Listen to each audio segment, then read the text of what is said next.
OM paper discussion එකට ඔයගොල්ලෝ සියලු දෙනාම සාදරයෙන් පිළිගන්නවා. ළමයි ගොඩක් අය කියලා තිබ්බා OM ටිකක් අමාරුයි කියලා. ඒකින්ද අපි තීරණය කළා OM past papers question ටිකක් ඩිස්කස් කරන්න. ඒකට අපේ ඩිපාර්ට්මන්ට් එකේ ළමයි කීප දෙනෙක්ගේ සහයෝගය ඇතිව අපි මේ කරන් තීරණය කළා. අපි වැඩිපුරම ෆෝකස් කරන්නේ මැත්ස් පාර්ට් එක.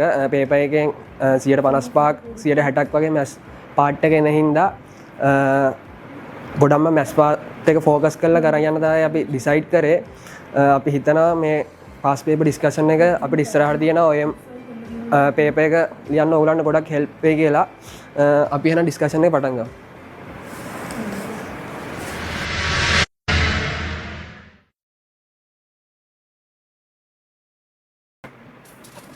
හරි අපි පළවෙනි ප්‍රශ්න විදිහට තෝරාගෙන තියෙන්නේ 2025 ප්‍රශ්න පත්‍රයේ දෙවෙනි ප්‍රශ්නේ තුන්වෙනි පාර්ට් එක.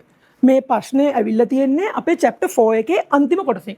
මේකේ අහන්නේ කොහොමද අපි processes කීපයක් දීලා තියෙද්දි අපි හදන quantity එක වෙනස් වෙද්දි. ඒ කියන්නේ අපි හදන ප්‍රමාණය එන්න වැඩි වෙද්දි අඩු වෙද්දි අපි මොන process එකද තෝරගන්න ඕනේ කියන එක තමයි මේ ප්‍රශ්نين අපි හොයන්නේ.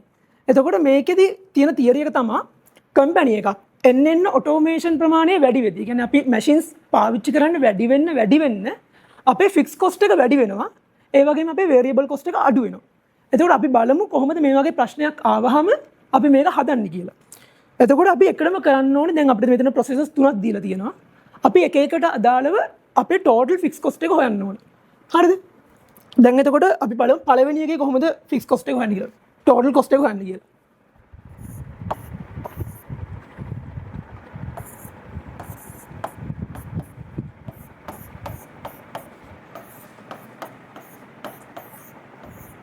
total cost එක හොයන TFC දැන් TVC නේ. දැන් එතකොට මම කිව්වා වගේ මුලදී total fixed cost එක අඩුයි. හැබැයි TVC එක වැඩි. එතකොට අපි බලමු දැන් මේකේ මොකක්ද වෙලා තියෙන්නේ කියලා. මේකේ කියන විදිහට අපි boxes ගන්න පිටින්. ඒ කියන්නේ අපි වෙනම supplier කෙනෙක්ගෙන් තමයි ගන්නෙ. එතකොට අපිට මෙතන කිසිම fixed cost එකක් නැහැ. අපේ variable cost එක එකකට 120යි. එතකොට මෙතන අපේ total fixed cost එක 0යි. variable cost එක එකකට 120යි. අපි එතකොට මේකට අදාළව total cost එක වෙන්නේ 120යි x. අපි දෙවෙනි එකට ගියාම දෙවෙනි එකේ අපි total cost function එක ගත්තොත් එහෙම ඒකත් අර වගේමයි. දැන් මෙතනදී machine එකක් වැඩිපුර අරගෙන තියෙනවා. දැන් machine එකක් ගත්තාම total fixed cost එක වැඩි වෙනවා. හැබැයි TVC එක එන්න අඩු වෙනවා. දැන් මෙතන කියන විදිහට දැන් අපිට machine එක හින්දා 70000ක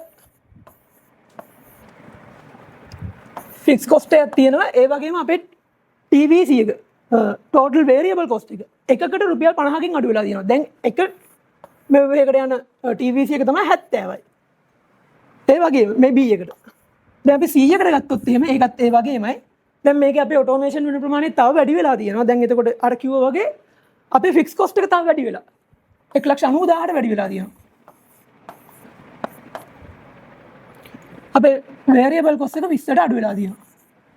දැන් මේ වගේ ප්‍රශ්නයක් දුන්නාම දැන් අපිට කියන්නේ අපි කොහොමද අපේ process අපි තෝරගන්න ඕනේ එක එක භාණ්ඩ ප්‍රමාණයන් හදද්දි කියලා. අපි එතකොට මේ වගේ එකක් දුන්නාම දැන් අපි මේ වගේ පිළිවෙලට හදාගෙන අපිට කරන්න තියෙන්නේ එකකට එකක් compare කරලා අපි කියනවා ඒකට indifference point එක කියලා. ඒ කියන්නේ process දෙකක් අතර total cost එක සමාන වෙන තැන කොතනද කියලා අපි හොයනවා. අපිට දැන් total cost එක A එකේ මේක B එකේ මේක C එකේ මේක අපි බලනවා total cost එක A එකයි B එකයි අතර සමාන වෙන quantity එක මොකද්ද? B එකයි C එකයි සමාන වෙන quantity එක මොකද්ද කියලා. දැන් අපි එහෙම කරලා දැන් අපි හිතමුකෝ අපි දැන් total cost එක A එකයි B එකයි සමාන වෙන තැන ගන්නවා කියලා. එතන සමාන වෙන තැන ගත්තට පස්සේ එතනට යට ප්‍රමාණය ගත්තොත් එහෙම අපි එතකොට මෙතන total fixed cost එක අඩු හින්දා total cost එක මෙතන අඩුයි. ඒ දෙක සමාන වෙන තැන ඊට උඩ ප්‍රමාණය ගත්තොත් එහෙම එතනදී total cost එක මේක අඩුයි මේකට වඩා. අපි යන්නේ ඒක මත තමයි මෙතන අපි හදන ප්‍රමාණය තීරණය කරන්න ඕනේ. දැන් අපි එකකට එකක් අදාළව indifference point එක හොයමු.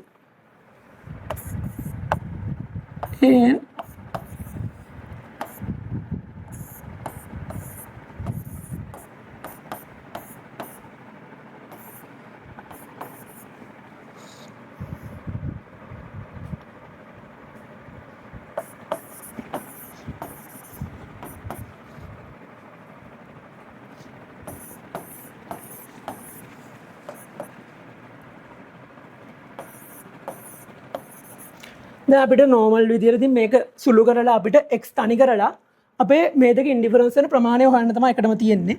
අපි 50 කියනවා මේ පැත්තට. එතකොට 70/x වෙනවා. මෙතන තියෙන 70000. x තනි කරන්න අපි 70න් බෙදනවා. එතකොට x සමානයි 1000යි. මේකෙන් කියන්නේ මොකද්ද? මේකෙන් කියන්නේ total cost එක b a දෙක සමාන වෙන ප්‍රමාණය තමයි 1000. ඒ කියන්නේ යුනිට් 1000ක් හදද්දී total cost එක a ගෙන් ගත්තත් total cost එක යුනිට් 1000ක් හදද්දී සමානයි, b ගත්තත් යුනිට් 1000ක් හදද්දී සමානයි. හැබැයි අපි මෙතන 999 වුණොත් එහෙම 999 දී total cost එක a ගේ අඩුයි b ට වඩා. මොකද a ගේ fixed cost එක අඩු හින්දා. එතකොට අපි එතනින් යන්න ඕනේ මොකද්ද? අපි යුනිට් 1000කට වඩා අඩුවෙන් නම් හදන්නේ. අපි තෝරගන්න ඕනේ process A. process A තමයි අපි තෝරගන්න ඕනේ. අපි යුනිට් 1000ට වඩා වැඩියෙන් හදනවා. අපි එතනෙත් තෝරගන්න ඕනේ process B. දැන් අපි බලමු ඒ වගේම B එකයි C එකයි අතර මොකක්ද වෙලා තියෙන්නේ කියලා. දැන් අපි බලන ඉන්ඩිෆරන්ස් අපි ඉන්ඩිෆරන්ස් පොයින්ට් එක හොයනවා process B එකටයි C එකටයි අදාළව.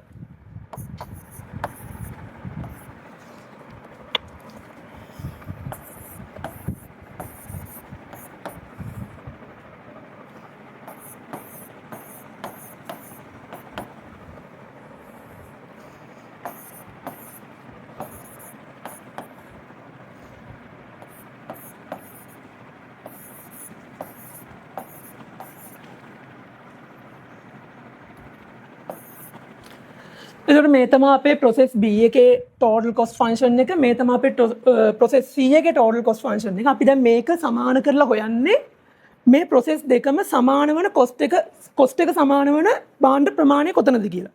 දැන් අපි අර කලින් වගේම මේක මෙව කරමු. අපි 20 ගේනවා මේ පැත්තට. එතකොට 30x 70000 අර පැත්තට ගියාම 120000යි.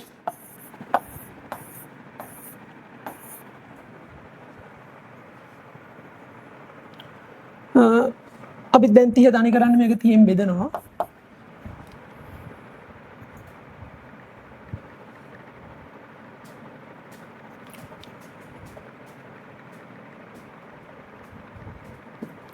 අර 4000. දැන් මෙතනදී කියන්නේ මොකද? මේ 4000න් කියන්නේ අපි 4000ට වඩා අඩුවෙන් හදනවා නම් අපි තෝරගන්න ඕනේ process B. මොකද cost එක 4000 වෙද්දි තමයි මේ දෙක සමාන වෙන්නේ. 4000ට අඩුවෙන් හදද්දි B එකේ තමයි cost එක අඩු. 4000ට වැඩියෙන් හදනවා නම් මෙතන variable cost එක එන්න අඩු වෙලා තියෙන හින්දා. ඒකට මොකද දැන් මෙතන cost දෙක අඩුයි කියන්නේ දැන් cost දෙක සමානයි කියන්නේ ඊළඟ cost එක ඊළඟ භාණ්ඩය හදන්න variable cost එකනේ වැඩි වෙන්නේ. මේක රුපියල් 30කින් වැඩි වෙනවා. මේක වැඩි වෙන්නේ මේක රුපියල් 50කින් වැඩි වෙනවා. මේක වැඩි වෙන්නේ රුපියල් 20කින්. අන්න ඒකයි කියන්නේ. variable cost එක අඩු වෙන්න 4000ට වැඩියෙන් හදනවා නම් අපි තෝරගන්න ඕන process C. එතකොට ඒ විදිහට අපිට අපේ ෆයිනල් ආන්සර් එකට එන්න පුළුවන්. මොකක්ද එතකොට වෙන්නේ? අපි භාණ්ඩ 1000ට වඩා අඩුවෙන් හදනවා නම් Q එක 1000ට වඩා අඩුයි නම් අපි යන්න ඕන process A එකට. අපි 1000ත් 4000ත් අතර හදනවා නම් අපි යන්න ඕන B එකට. අපි 4000ට වඩා වැඩියෙන් හදනවා නම් අපි යන්න ඕනේ C එකට. මොකද මේකේ තමයි variable cost එක අඩුම. එතකොට ඒක තමයි මේ ප්‍රශ්نين කතා කරන්නේ. thank you.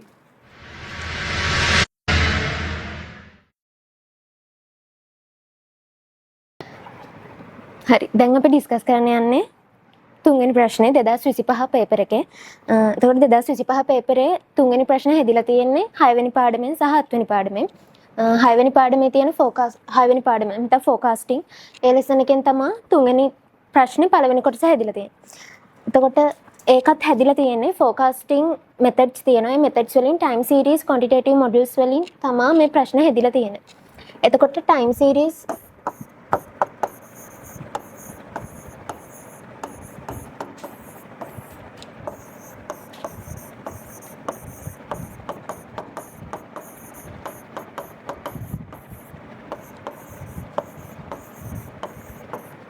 Time series ක්වොන්ටිටේටිව් modules වල ප්‍රධාන මෙතඩ්ස් තුනක් තියෙනවා. ඒ තමයි simple moving average, weighted moving average සහ ඊට පස්සේ exponential smoothing. එතකොට ඒත් එක්කම ඒකට අදාළ කරගෙන මේ ෆෝකාස්ටිං මෙතඩ්ස් වල තියෙන errors.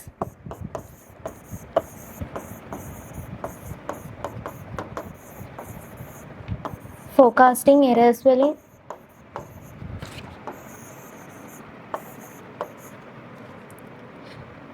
mean absolute deviation එක tracking signal එක මෙන්න මේ කොටස් වලින් තමයි මේ ප්‍රශ්නේ හැදිලා තියෙන්නේ. එතකොට මේ ප්‍රශ්නය පළවෙනි කොටසෙන් අපෙන් අහන්නේ calculate the demand forecast for the product for the month of July using 3-month simple moving average.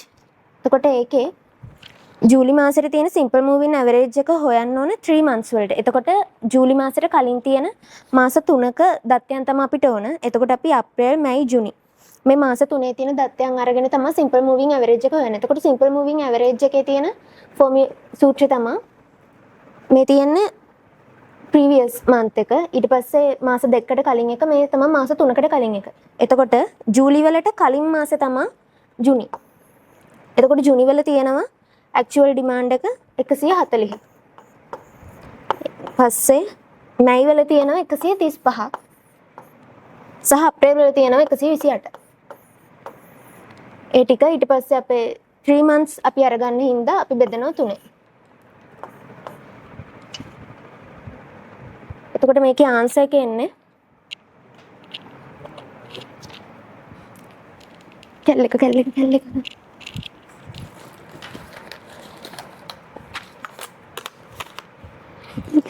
sorry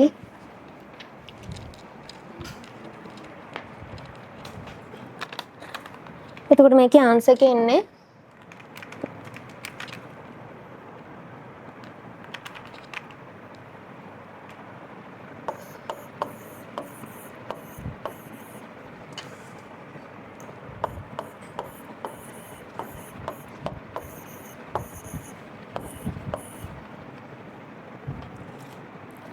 එතකොට 3 month simple moving average යනවා ජූලයි වලට තියෙන්නේ 134.33.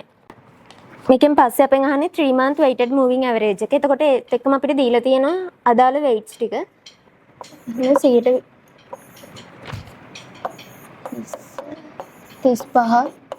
සහ 45. එතකොට මේකේ වැඩි බර තැබීමක් අපි තියන්න ඕන normally තියෙන ළඟම මාසෙට. ඒ කියන්නේ ජූන් වලට. පස්සේ මේ ඒප්‍රිල්. එතකොට ඒක අනුව අපි ආදේශ කරගත්තට පස්සේ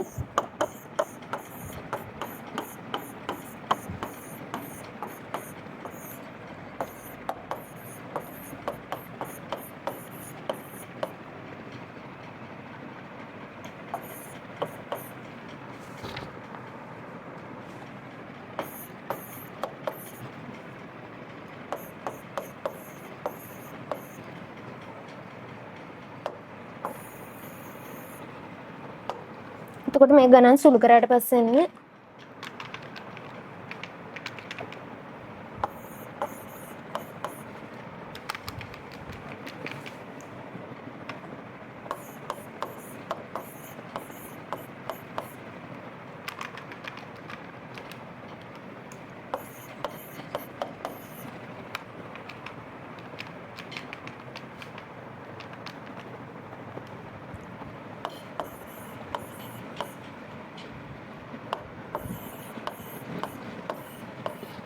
එතකොට මේක තමයි 3 month weighted moving average එක.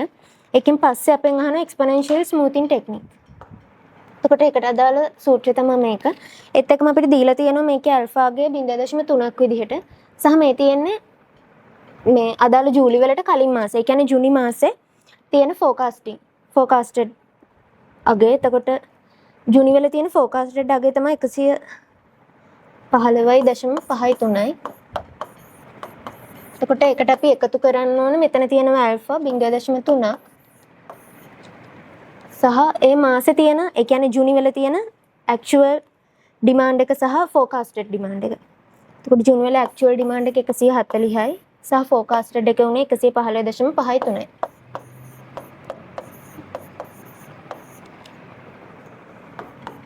එතකොට මේ ගණන් සුළු කරාට පස්සේ එන්නේ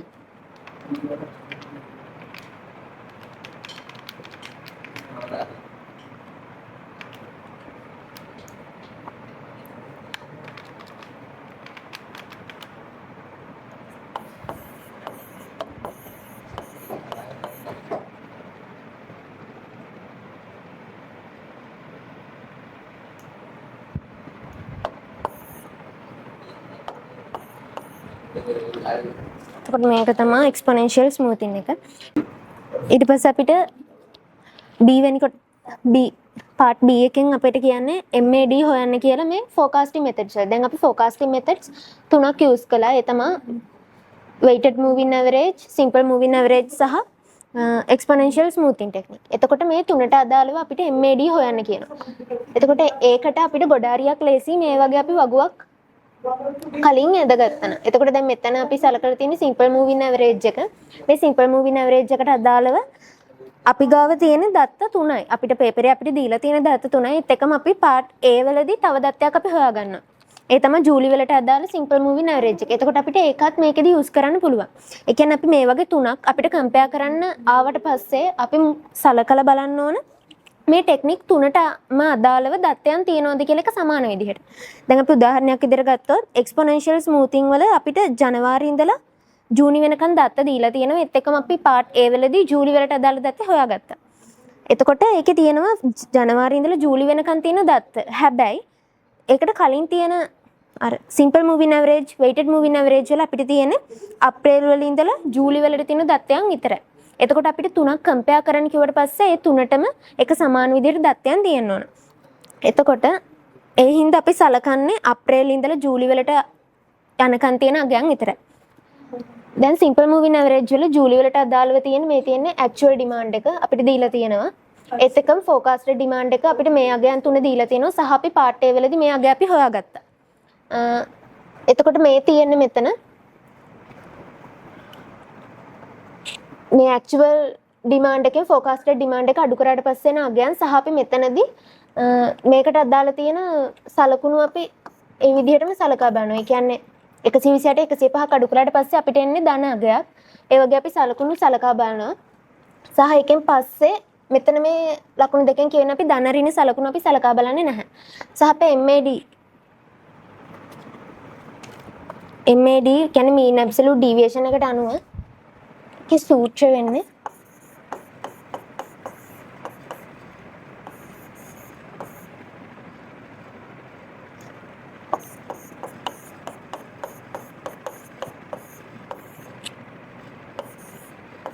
එතකොට අපි මාස 4ක් සලකලා බැලුවා සහ මේ තියෙන අපිට අදාළව ආපු අගයන් සහ අපි දැන් මේකේ අගය දැම්මොත් එහෙම මේකට එන්නේ අපිට ඍණ අගය.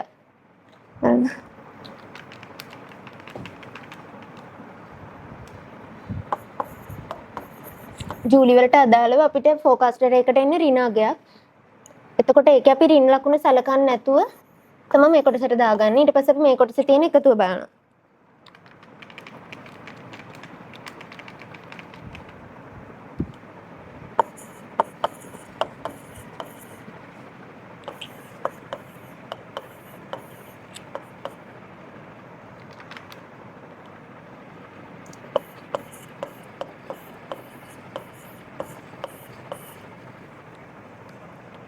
මේක එතකොට simple moving average එකට අනුව MAD එන්නේ 14.165යි.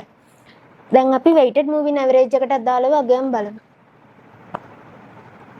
එතකොට මේ weighted moving average එකට අදාළව මේ තියෙන අප්‍රේල් වල ඉඳලා ජූලි වලට අදාළව තියෙන අගයන් මේ තියෙන forecast error එක actual demand එකෙන් forecasted demand එක අඩු කරාට පස්සේ එන අගයන් මේ හැම අගයම අපිට ධන අගයන්.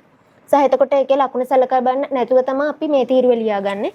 එකෙන් පස්සේ අපිට ජූලි වලට අදාළව අගය හෙව්වොත්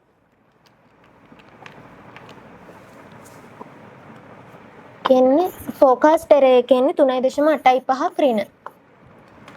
හැබැයි අපි ඍණ ලකුණු සලකා බලන්න නැතුව අපි මෙතන ලියනවා. සහ අපි අන්තිමට මේකේ එකතුව අරගන්න ඕන.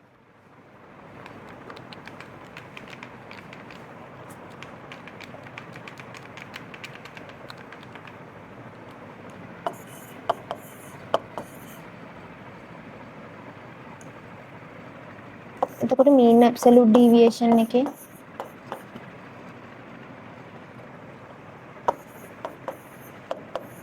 සහ අපි සලකා බැලුවා මාස 4ක්. එතකොට අපිට අගය එන්නේ 12.56යි. 5.5යි. එකෙන් පස්සේ අපි ඊට පස්සේ තිබ්බ ටෙක්නික් එක exponential smoothing වල තියෙන MAD තමයි දැන් හොයන්නේ. එතකොට ඒකේ මේ තියෙන ඇක්චුවල් ඩිමාන්ඩ් එකෙන් ෆෝකාස්ටඩ් ඩිමාන්ඩ් එක අඩු කරන්න ඕන.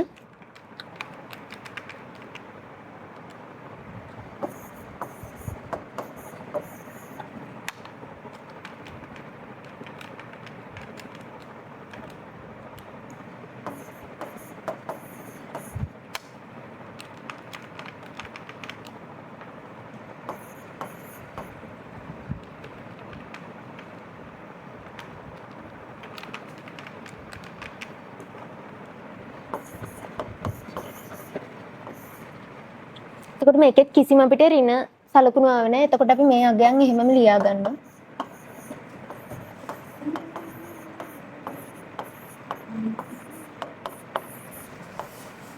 මේ ඔක්කොම අගයන් වල එකතුව අපිට එනවා.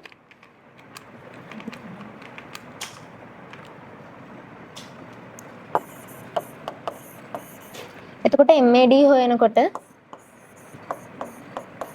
මේ එකතුව අපි බෙදන්න ඕන 91.73 බෙදන්න ඕනේ අපි සලකා බලපු අගයන් ගන්න. එතකොට අපි අගය මාස 4ක අගයන් අපි සලකා බැලුවේ. එතකොට අපි 4ෙන් බෙදුවට පස්සේ අපිට මෙතන අගය එන්නේ 22.9.3.5. එතකොට අපි දැන් මේකට අපිට අපු උත්තර අනුව බැලුවට පස්සේ අපිට simple moving average ඊට පස්සේ weighted moving average සහ exponential smoothing මේවට අදාළව ආපු MAD mean absolute deviation අගයන් වෙනස්. දැන් අපේ එතන අපිට ආව 22.93.2.5.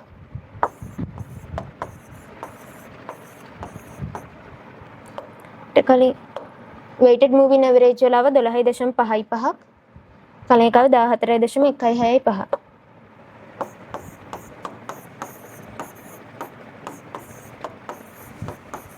එතකොට මේ අගයන් දිහා සැලකලා බැලුවට පස්සේ දැන් ප්‍රශ්නය අහන්නේ most suitable one. ඒ කියන්නේ MAD අඩුම අගය තමයි errors අඩුම. එතකොට MAD මෙතන අඩුම weighted moving average වල. එතකොට අපිට suitable one කියවට පස්සේ අපිට weighted moving average කියලා ලියන්න පුළුවන්. සහ ඒත් එක්කම අපි ලියන්න ඕන අඩුම mean absolute deviation එකක් තිබ්බ මේකේ.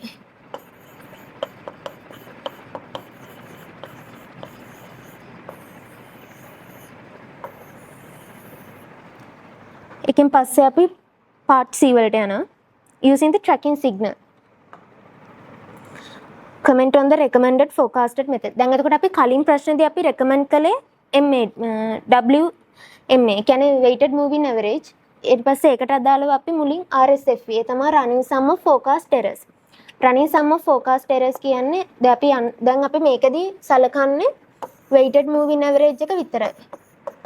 මොකද අපිට මේකේ කියනවානේ comment on the recommended forecasted method කියලා. එතකොට අපි ඒක විතරයි මේකෙදි සලකන්න ඕන. එතකොට අපි ඒකට ගියාට පස්සේ මේ තියෙන අපේ weighted moving average වල අපිට අදාළව ආපු අගයන්.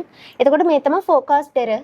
එතකොට forecast error එකේ running sum එක කියලා කියන්නේ මේ ඔක්කොගෙම එකතුව. normally running sum කියලා කියන්නේ දැන් අපි හිතුවොත් මේ අගයන් දෙකට අදාළව running sum එක වෙන්නේ මේ අගයන් දෙකේ එකතුව. මේ අගයන් තුනට අදාළ running sum එක මේ අගයන් තුන එකතුව. එතකොට අපිට අගයන් හතරම තියෙන හින්දා අපි මේ හතරම සලකා බලනවා.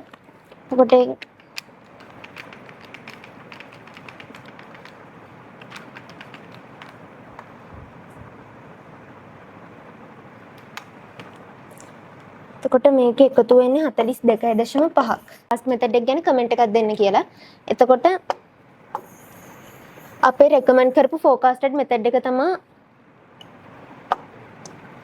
weighted moving average එක. එතකොට අපි ඒ වගුවට ගියාට පස්සේ අපිට තියෙනවා මේ මාස 4ට අදාළව තියෙන අගයන්. ඒත් එක්කම අපිට මේ මාස 4ට අදාළව tracking signal එක හොයන්නත් පුළුවන්. MAD එක මුලින්. ඒකට කලින් අපි මුලින් මාසෙන් මාසට MAD එක හොයාගෙන ඉන්න ඕන.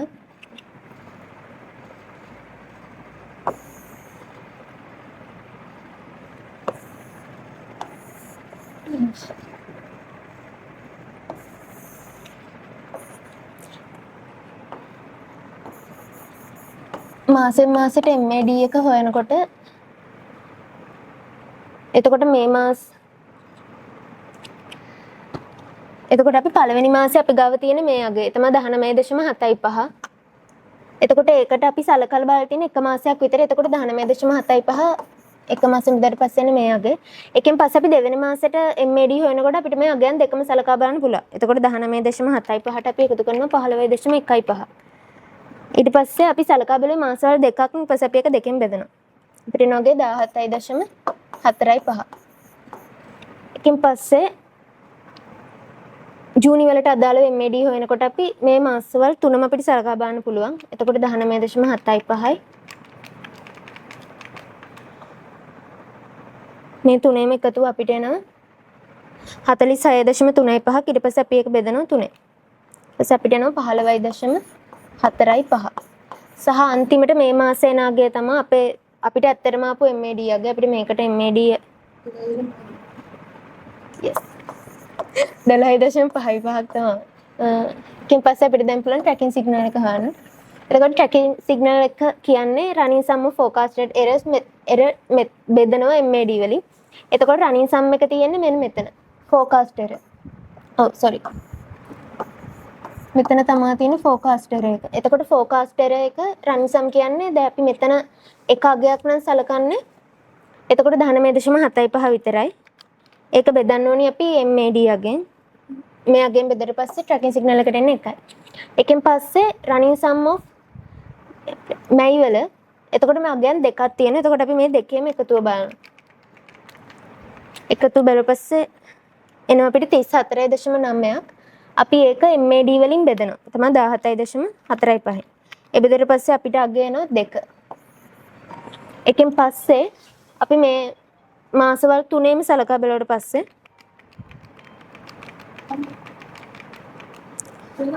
අපිට අගය එනවා running sum of forecasting errors 46.35ක්. ඊට පස්සේ අපි ඒක බෙදනවා අපේ MAD 15.45. අපිට අගය එනවා 3. සහ ඊට පස්සේ මේ running sum of forecasted ඔක්කොගම එකතු වෙනවා 42.5ක්. ඒ අගය අපි බෙදන්න ඕන. එතනට අදාළ MAD 12.5.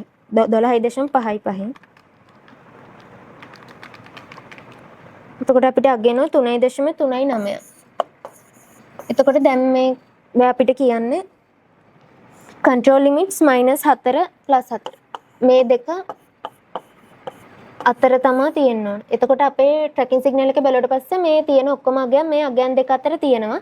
හැබැයි මේ අගයන් වල රටාව බැලුවට පස්සේ අපිට පේනවා මේ අගයන් එන්න වැඩි වෙනවා. එතකොට සමහරට ඉස්සරහට මේ මෙතඩ් එක සමහරට රෙකමන්ඩ් නොවෙන්න පුළුවන් මේ අගයන් එන්න වැඩි වෙන හින්දා දැනට මේ මෙතඩ් එක හොඳ මෙතඩ් එකක් විදිහට තියෙනවා. හරි. ඒකෙන් පස්සේ තුන්වෙනි ප්‍රශ්නේ තියෙන second part එක. මේ part එක අහන්නේ capacity. ඒ කියන්නේ 7th lesson එක capacity පාඩමේ.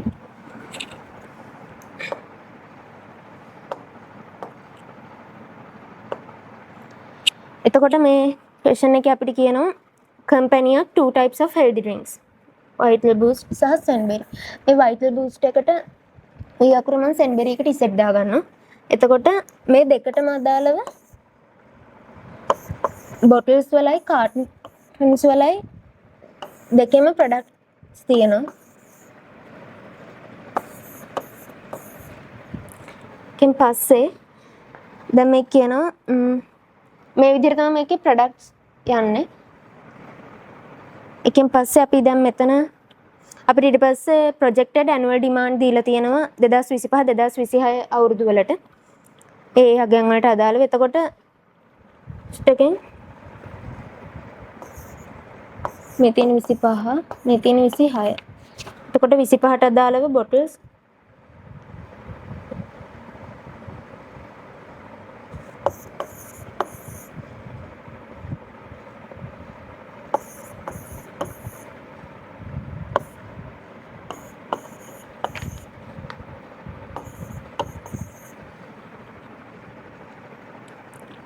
Sunberry එකෙන් තියෙනවා bottles.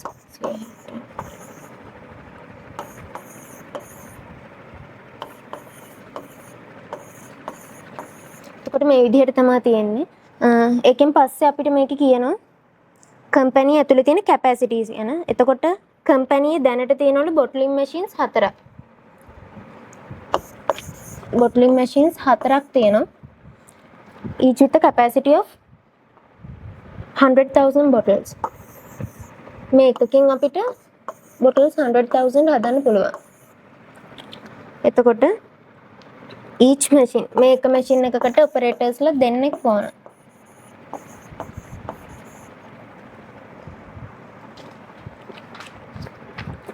එකෙන් පස්සේ තියෙනවා carton packing machines.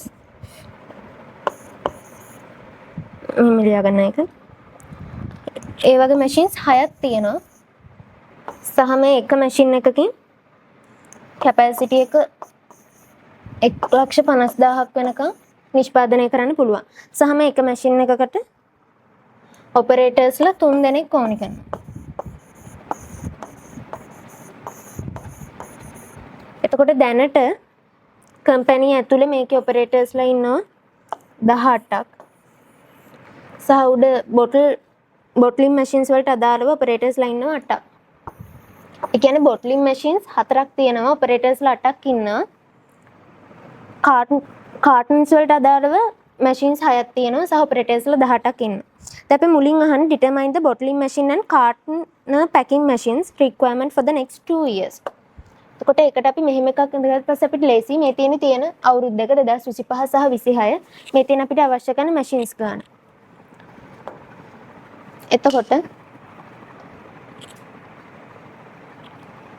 එතකොට මේ එක machine එකක දැන් මේ ගාන කියන විදිහට bottling machines වලින් මේ වර්ග දෙකටම අදාළව නිෂ්පාදනයක් කරන්න පුළුවන්. ඒ කියන්නේ අපි bottling machines මෙහෙම කළා 2025ට අදාළව අපේ ඩිමාන්ඩ් එක තියෙනවා bottles වලට. මම කියන්නේ products දෙකටම අදාළව. මොකද අපිට products දෙකම මේ එක machine එකෙන් නිෂ්පාදනය කරන්න පුළුවන් හින්දා. එතකොට මේ අගය මුලින් දීලා තිබි දහස් සංඛ්‍යාවල 2,80,000 bottles ඕන. මේ 2025ට. එතකොට 2026ට ඕන 3,10,000. කින් පස්සේ carton packing machines cartons වලට තියෙනවා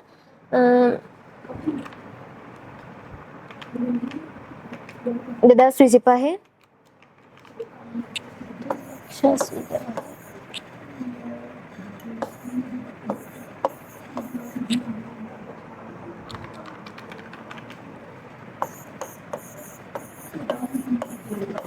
එතකොට මේක තමයි අවුරුදු දෙකට අදාළ. මේ තියෙන 2025 සහ මේ තියෙන 2026.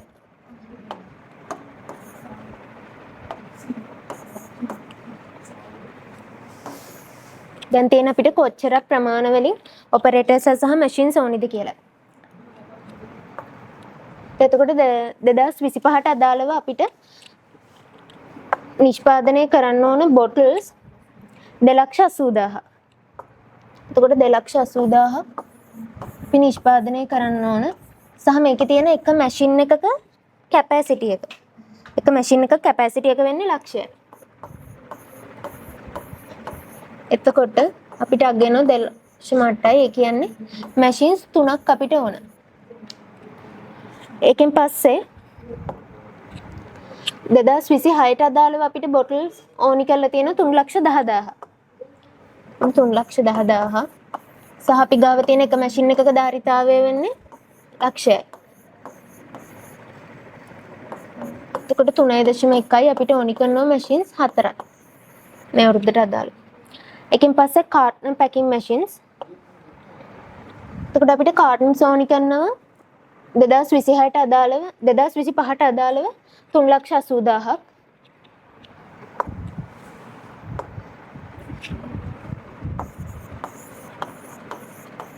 සහ මේ එක carton packing machine එක ධාරිතාවය වෙන්නේ 1,50,000යි.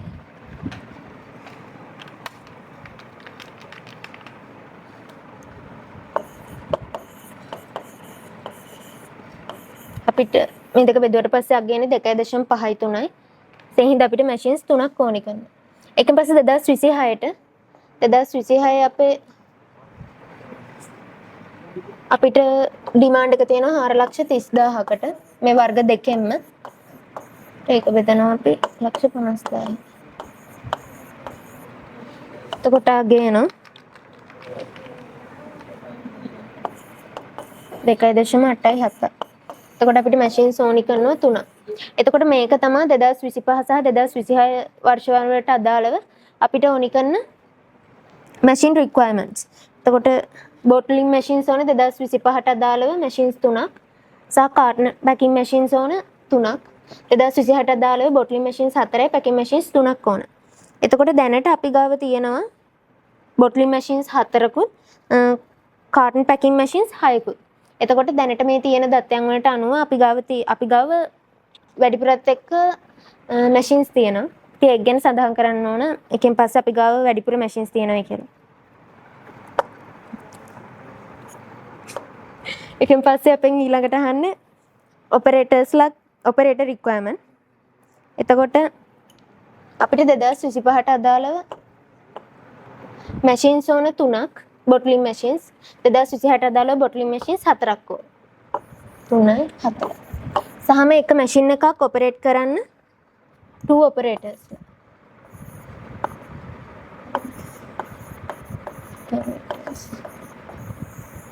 operators ලා දෙන්නෙක් ඕන හින්දා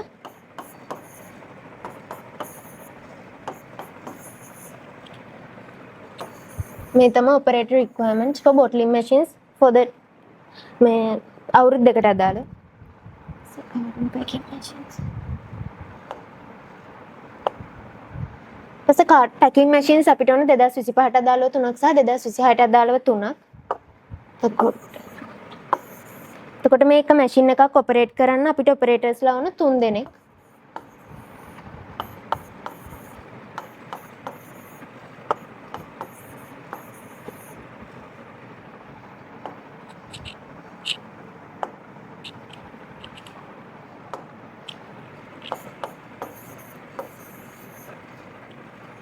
එතකොට මේ විදිහට තමයි මේ අවුරුදු දෙකට අදාළව operators requirement එක එන්නේ. හැබැයි දැනට ඉන්නවා operators ලා 8ක්. 8 bottling operators සහ packing operators ලා ඉන්නවා 18ක්.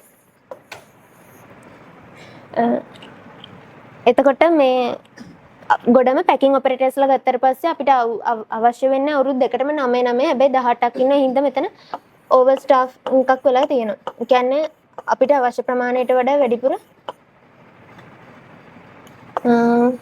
අපි ගාව operators ලා ඉන්නවා. ඉතින් ඒක සමහර විට ඒක කිහින්ද අපේ පිරිවැය වැඩි වෙන්න පුළුවන්. මොකද එයාලගෙන් අපි ප්‍රයෝජනයක් ගන්න නැති හින්දා.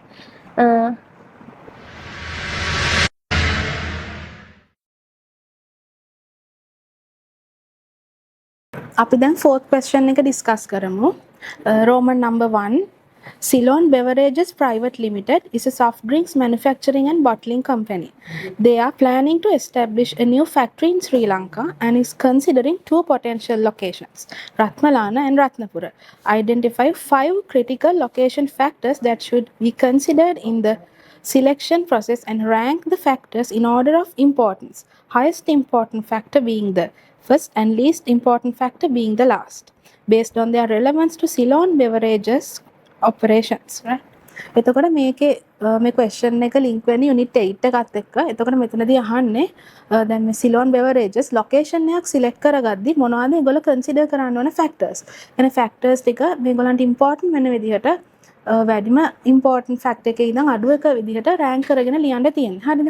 එතකොට දැන් මේක beverages company එකක්නේ. එතකොට beverages company එකකට අනිවාර්යෙන්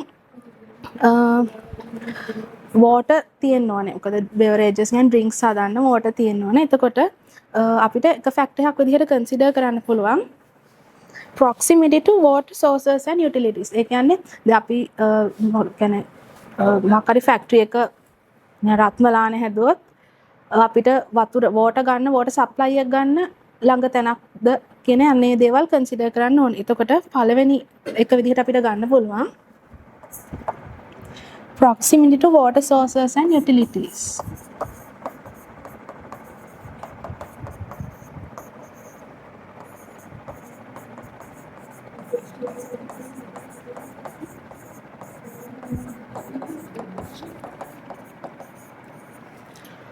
ඊට පස්සේ අපිට ආයි කියන්න පුළුවන් proximity to target markets. ඒ කියන්නේ අපේ මේ soft drinks වලට target market එක මොන factory එකටද ගොඩක්ම close market එකක් හොයාගන්න පුළුවන් කියන එක.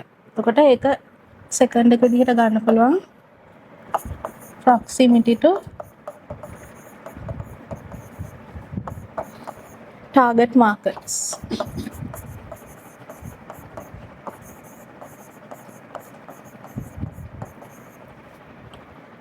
ඊළඟට අපිට අය කියන්න පුළුවන් transportation infrastructure and logistics. ඒ කියන්නේ දැන් මේ soft drinks හදන්න අපිට raw materials එහෙම ඕනනේ. අන්න ඒවා අපිට transport කරන්න තියෙන කියන්නේ transport කරන්න ඕනනේ. එතකොට පාරවල් කොහොමද ඒ factory එකට යන්න තියෙන පාර හොඳයිද ඊට පස්සේ තව කියන්නේ vehicles කියන්නේ distance එක supplier ගින්දම් මෙතන factory එකට අන්න ඒ වගේ දේවල් consider කරලා අපිට ගන්න පුළුවන් transportation infrastructure and logistics කියලා.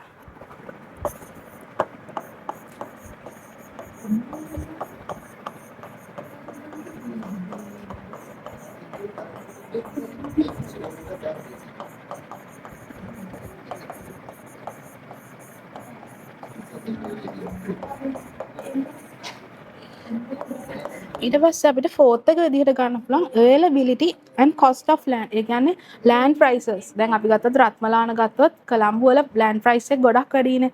රත්නපුර ගියොත් එහෙ land price එක ගොඩක් අඩුයි. අන්න ඒ land price එකත් අපිට consider කරන්න ඕනේ මෙතන factory එකක් establish කරද්දී.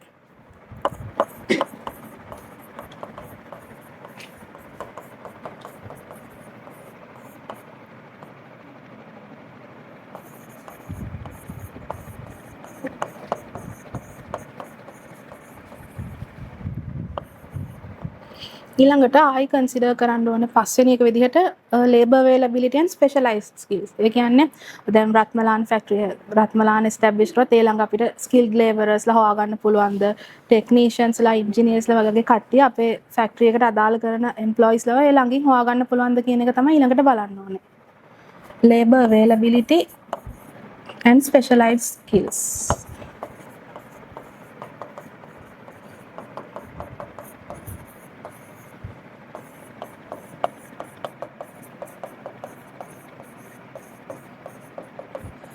එතකොට අපිට මේ පහ ගන්න පුළුවන් 5 critical factors when selecting a location විදිහට අපිට මේ ටික consider කරන්න පුළුවන්.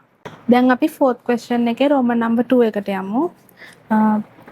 Prisco company is setting up an assembly line to produce small sized automobile. Production time per day is 8 hours. The scheduled production is 1,152 units. The company plans to establish 4 workstations. The production tasks are given in the following. Schedule එක දීලා තියෙනවා task, task time, preceding task. Part A, draw the precedence diagram. හරිද? එතකොට precedence diagram එක ඇඳොත් මෙතනදී මුලින්ම තියෙනවා ඒකට ප්‍රෙසිඩන්ස් ටාස්ක් ගන්න නැහැ. එතකොට ඒ තමයි මුලින්ම එන්නේ. ඊට පස්සේ තියෙනවා B. B ගේ ප්‍රෙසිඩන්ස් ටාස්ක් එක වෙන්නේ A එක. ඊට පස්සේ තියෙනවා C. C ගේ ප්‍රෙසිඩන්ස් ටාස්ක් එක වෙන්නේ A එක. I D D තියෙනවා. ඊට පස්සේ D ගේ ප්‍රෙසිඩන්ස් ටාස්ක් එකත් B. I E E තියෙනවා. E ගේ ප්‍රෙසිඩන්ස් ටාස්ක් එක C. ඊළඟට තියෙනවා F. F ට ප්‍රෙසිඩන්ස් ටාස්ක්ස් දෙකක් තියෙනවා D එකයි E එකයි. ඊළඟට තියෙනවා G. G ගේ ප්‍රෙසිඩන්ස් ටාස්ක් එක F. ඊළඟට තියෙනවා H. H ගේ ප්‍රෙසිඩන්ස් ටාස්ක් එකත් F. ආයි තියෙනවා I. I ට ප්‍රෙසිඩන්ස් ටාස්ක් දෙකක් තියෙනවා G එකයි H එකයි. මෙහෙම තමයි ප්‍රෙසිඩන්ස් ඩයග්‍රෑම් එක අඳින්නේ. හරිද? ඊළඟට අහලා තියෙනවා calculate the cycle time. right. cycle time එක calculate කරන්නේ මුලින්ම production time per period එක divide කරන්න ඕනේ output per period එක. එතකොට මෙතන 8 hours per day production time period එක කියලා දීලා තියෙනවා. අපි මේක seconds වලට convert කර ගන්න ඕනේ. එතකොට 8 times 60 into 60 divided by 1152. එතකොට cycle time එක අපිට මෙතන 25 කියලා. දැන් right ඊළඟට යමු part C එකට. Balance this line using the longest operating time as the primary rule and task with the most followers as a secondary rule. මෙතනදී මේ line එක balance කරන්න කියනවා primary rule එක විදිහට longest operating time එකයි secondary rule එක විදිහට most tasks with most followers consider කරලා. එතකොට අපි ගියොත් මෙතනදී අපි කරන්නේ මේ tasks ටික අපි stations වලට allocate කරනවා. ඒ කියන්නේ දැන් මෙතන අපි කලින් cycle time එක calculate කරන්නේ 25 කියලා. එතකොට එක station එකකට අපි දාන්න පුළුවන් 25 seconds විතරයි. එතකොට අපි මේ එක station එකකට දාන්න පුළුවන් මේ tasks ටික මෙතනදී balance කරන්න තමයි යන්නේ. හරිද? එතකොට අපි මුලින්ම දැන් මෙතන මම ලියලා තියෙනවා tasks වැඩි එකකින් ඉඳන් අඩු එක වෙනකන් වැඩියෙන්ම tasks time එක ගිහින් තියෙන්නේ G වලට. G වල 25. හැබැයි අපිට මෙතන G වලින් start කරන්න බෑ. මොකද precedence diagram එකේ G තියෙන්නේ පල්ලෙහා. G වලට කලින් A B C D E F කියන tasks ටික run කරලා තියෙනවා. හැබැයි එකක්වත් run වෙලා නැහැ. ඉතින් අපිට G වලින් start කරන්න බෑ. ඒ නිසා අපි A එකෙන් start කරනවා. එතන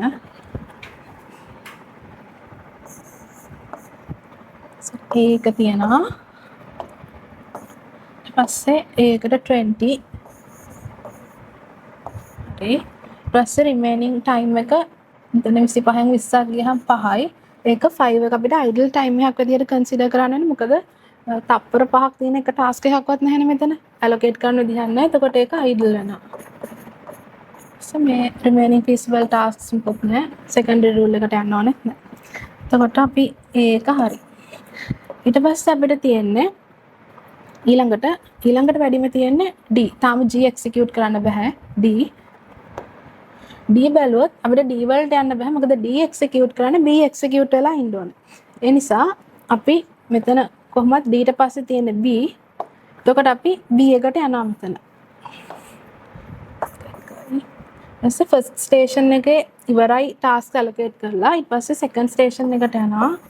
එතකොට B task time එක 10 ඊට පස්සේ තියෙනවා 15 remaining unassigned time එතකොට 15 වලට අපිට දාන්න පුළුවන් මෙතන B එකට පස්සේ අපිට මෙතන D එකයි C එකයි තමයි feasible වෙන්නේ එතකොට D එකේ 15ක් seconds 15ක් තියෙන C එකේ 10යි මෙතන primary rule එක longest operating time නිසා අපිට කෙලින්ම මෙතන D use කරන්න පුළුවන් හරි මෙතන remaining feasible task එක D so D use කරොත් 15 මෙතන remaining unassigned time එකක් නැහැ feasible task මොකක්ද නැහැ එතකොට station 2 එකත් ඒ විදිහට ඉවර වෙනවා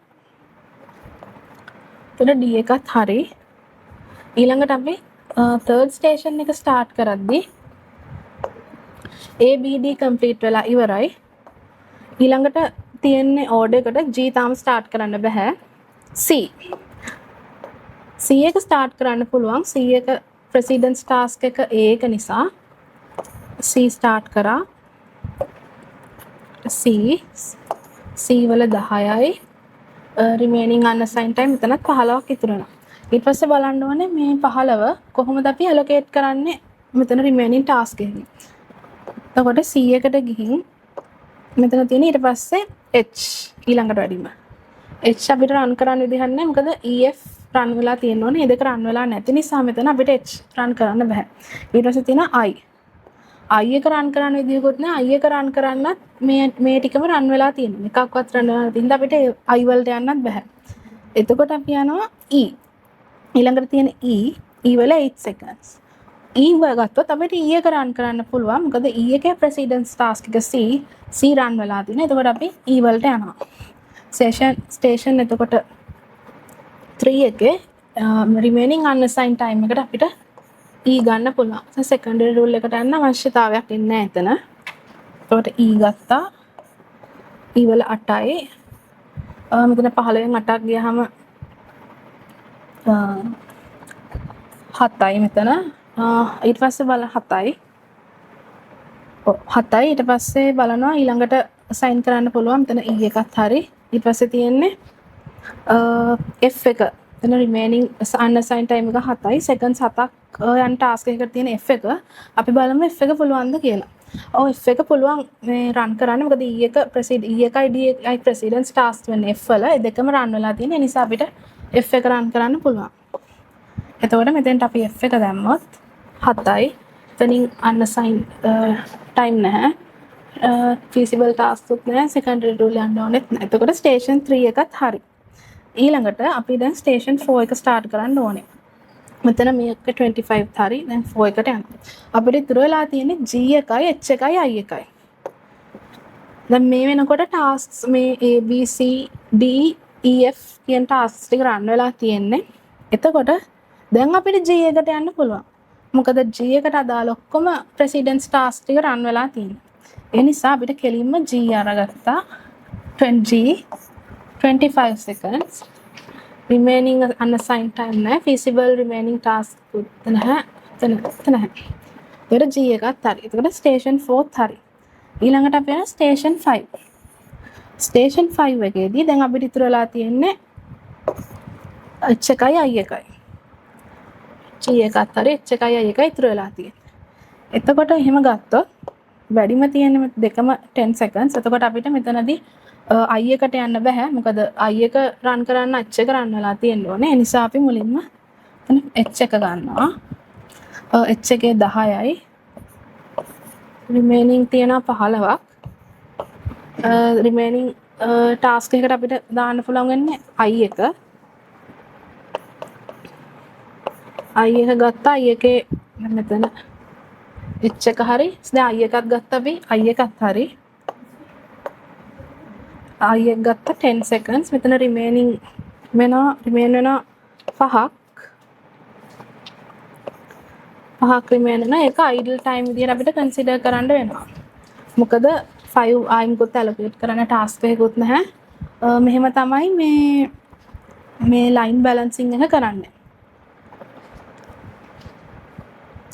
ඊළඟට part C එකට answer එක මේක. ඊළඟට part D එක calculate the efficiency of your balanced line. efficiency එක calculate කරන්නේ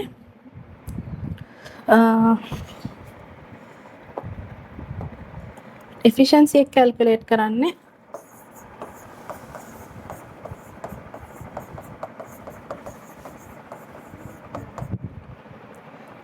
sum of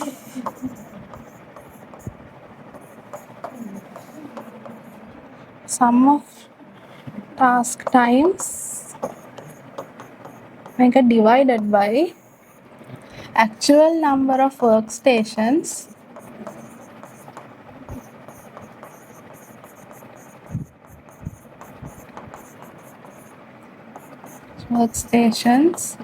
into cycle time. එතකොට මෙතන මේ sum එක එනවා මෙතන. මේ ඔක්කොගේම tasks වල sum එක නම් තමයි 115. හරිද? එතකොට sum of task time 115යි. ඒක බෙදන්න ඕනේ actual number of workstations. මෙතන workstations ආව අපිට කයි 10 3 4 5ක් ආවා. එතකොට 5 times cycle time එක 25. අපි මේක solve කරොත්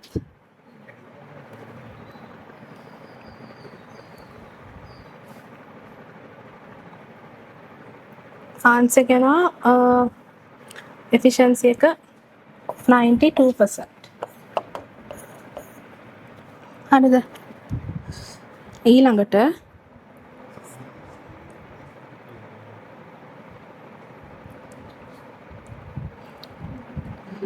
එතකොට Roman number 2 එක එතනින් ඉවරයි. ඊට පස්සේ තියෙනවා Roman number 3. Distinguish between chase strategy and level strategy used in production planning. මේක chapter 12 වල තියෙන්නේ. chase strategy කියන්නේ අපි අපේ firm එකක් company එකක් production එක demand එකත් එක්ක align කරනවා. ඒ කියන්නේ අපි මෙහෙම ගත්තොත් මෙහෙම තියලා demand එක අපේ මෙහෙම යනවා නම් මේක demand එක නම් අපි production එකත් demand එකත් එක්කම මෙහෙම line කරනවා. ඒ කියන්නේ demand එක වැඩි වෙනකොට අපේ production එකත් production resources ඒ කියන්නේ resources වැඩි කරනවා. ඒ කියන්නේ අපි example එකක් විදිහට ගත්තොත් bakery එක හිතන්නකෝ අපි කියමු අද මේ මාසේ ඩිමාන්ඩ් එක බ්‍රෙඩ් වලට තියෙන ඩිමාන්ඩ් එක 10යි නම් ඒක 10ක් හදන්න ඕන ලේබරර්ස්ලා අපි කියමු එක 10ක් හදන්න ලේබරර්ස්ලා 10ක් ඕනේ කියලා. එතකොට මේ මාසෙදි 10යි. ඊට පස්සේ ඊළඟ මාසේ ඩිමාන්ඩ් එක 20ට වැඩි වුණොත් අපි ලේබරර්ස්ලා ගානත් 20ට වැඩි කරනවා. අන්න ඒ වගේ මෙතන ඩිමාන්ඩ් එකත් එක්ක අපේ ප්‍රොඩක්ෂන් ෂෙඩියුල් එකත් අලයින් කරනවා. අන්න ඒක තමයි චේස් ස්ට්‍රැටජි කියන්නේ. ඊට පස්සේ මෙතනදී මේක ගොඩක්ම කොස්ට්ලි. මොකද අර අපිට ලේබරර්ස්ලා අපිට ඕන වුණාම හයර් කරන්න ඒගොල්ලන් කියන ඕන නැති වුණාම දැන් ඩිමාන්ඩ් එක අඩු වුණාමත් එහෙම අඩු වෙනකොටත් අපි ප්‍රොඩක්ෂන් එක එකත් එක්ක ලයින් කරනවා. ප්‍රොඩක්ෂන් එක අඩු වෙනකොට ලේබරර්ස්ලා අපි ගෙදර යවන්න ඕනේ. අන්න ඒ වගේ දේවල් හින්දා මෙතන මේක ටිකක් කොස්ට්ලි. අපිට ඩිමාන්ඩ් හැම වෙලේම ඩිමාන්ඩ් එක චේන්ජ් වෙනවත් එක්ක ප්‍රොඩක්ෂන් එක ලයින් කරන්න වෙනවා. ඊළඟට ලෙවල් ස්ට්‍රැටජි කියන්නේ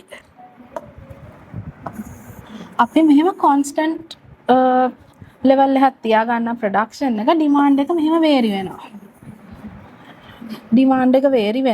එතකොට මේ කම්පැනි එකට බය වෙන්න දෙයක් නැහැ. ඒ කියන්නේ constant work force එකක් තියාගන්නවා අපි. එතකොට එතනදි වෙන්නේ constant work force එකක් තියාගත්තාම peak times ආව demand එක ගොඩාක් වැඩි වුණොත් තොර ප්‍රශ්නයක් නැහැ. ඕන තරම් workersලා ඉන්නා වැඩ කරගන්න පුළුවන්. demand එක අඩු වුණොත් එතකොට කරන් දෙන්නේ මේ කාලය ඇතුළත කියන්නේ මේ workersලා වැඩි නම් ඒගොල්ලන් අපි ගෙදර යවන්න ඒ ටිකේ වැකේෂන් දීලා හරි මොන හරි incentives දීලා ඒ වගේ දේවල් දීලා මේක manage කරගන්න. ඕන නැත්තම් මේක සමහරවිට ඕන පොඩි ප්‍රමාණයක් work force එක තියාගෙන demand එක වැඩි වුණාම peak times වලදී අපිට over time කරලා ඒ වගේ එහෙම demand එකට match කරගන්න පුළුවන්. fourth question එකේ මේ ටික තමයි තියෙන්නේ. මෙතනින් fourth question එක ඉවරයි.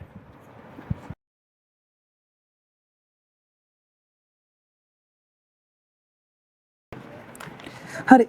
අපි දැන් කරන්න යන්නේ 2024 ප්‍රශ්න පත්‍රයේ 5 වෙනි ප්‍රශ්නේ.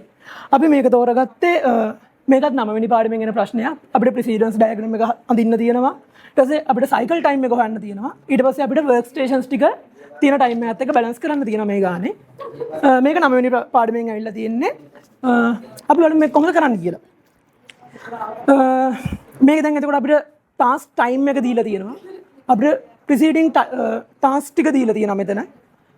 අපි දැන් ඒක අනුව බලමු කොහොමද අපිට මෙතන ප්‍රෙසිඩන්ස් ඩයග්‍රෑම් එක අඳින්න කියලා. ඒක තමයි අපේ පළවෙනි ප්‍රශ්නේ. දැන් ටාස්ක් A එක යටතේ ඊට කලින් මුකුත්ම ටාස්ක් එකක් නැහැ කියලා තමයි දීලා තියෙන්නේ. එතකොට ටාස්ක් A එක එකටම පටන් ගන්නවා. ටාස්ක් B එකට කලිනුත් මුකුත්ම නැහැ. එතකොට ටාස්ක් B එකත් එක පැත්තකින් පටන් ගන්නවා. ටාස්ක් C එකට එද්දි ටාස්ක් C එක එන්නේ A එකෙනුයි B එකෙනුයි දෙකෙන්ම. ඒ කියන්නේ අපි වර්ක් ස්ටේෂන් එකකට C එක දානවා නම් අපි ඊට කලින් A B කියන දෙක වර්ක් ස්ටේෂන්ස් වලට දාලා තියෙන්න ඕනේ කියන්නේ. හරිද? ඊට පස්සේ අපි දැන් ඉස්සරහට යමු. D E F තුනෙන්ම එන්නේ C එකට පස්සේ. ඒ කියන්නේ මේ D එක E එක F එක මේ තුනම එන්නේ C එකට පස්සේ.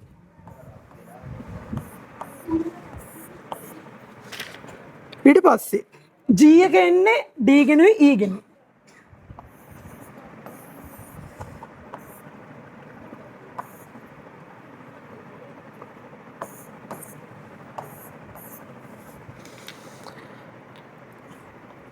E එක එන්නේ H එක එන්නේ E ගෙන් පස්සේ.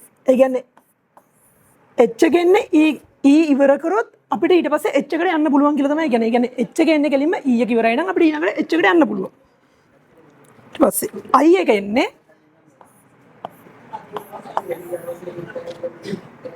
E ගෙනි F ගෙනුයි දෙකෙන්.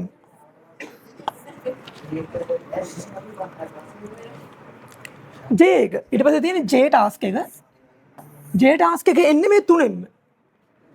G එකෙනුත් එනවා H එකෙනුත් එනවා I එකෙනුත් එනවා.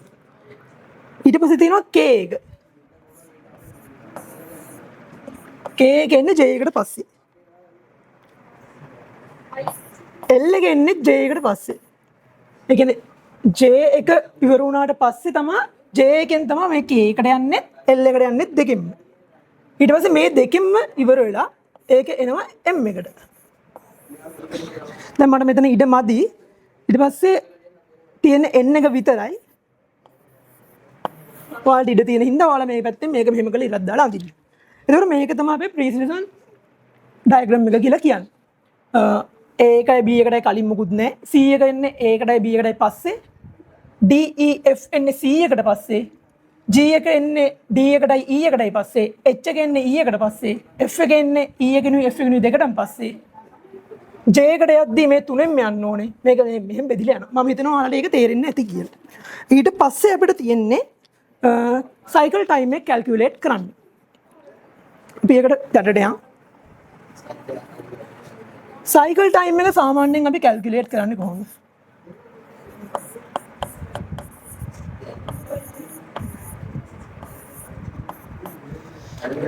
cycle time එක අපි calculate කරන්නේ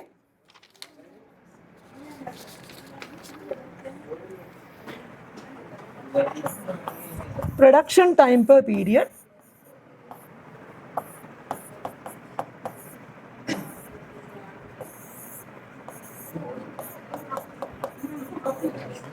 බෙදන්න ඕනේ output per period වලින්.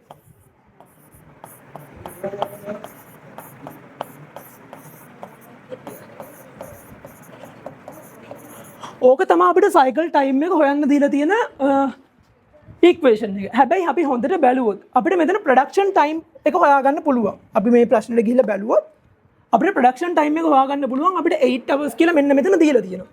හැබැයි අපිට දීලා නැහැ output per period. දැන් අපිට එතකොට මේ සූත්‍රයෙන් ගිහිල්ලා cycle time එක මෙතනදී හොයන්න බෑ. අපි ඊට පස්සේ බලන්න ඕනේ අපිට වෙන මොකද්ද කරන්න පුළුවන් කියලා. දැන් අපි මේ ප්‍රශ්නේ කියවද්දී ඒකේ දීලා තියෙනවා work station ගාන 4යි කියලා. අපිට එතකොට cycle time එක දාලා work station ගාන හොයන්න අපිට සූත්‍රයක් දීලා තියෙනවා අපිට මේ operational management මෙව එකේ.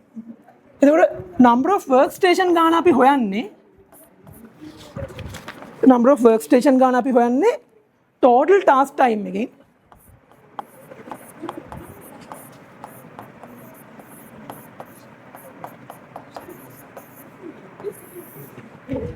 cycle time එක බෙදලා.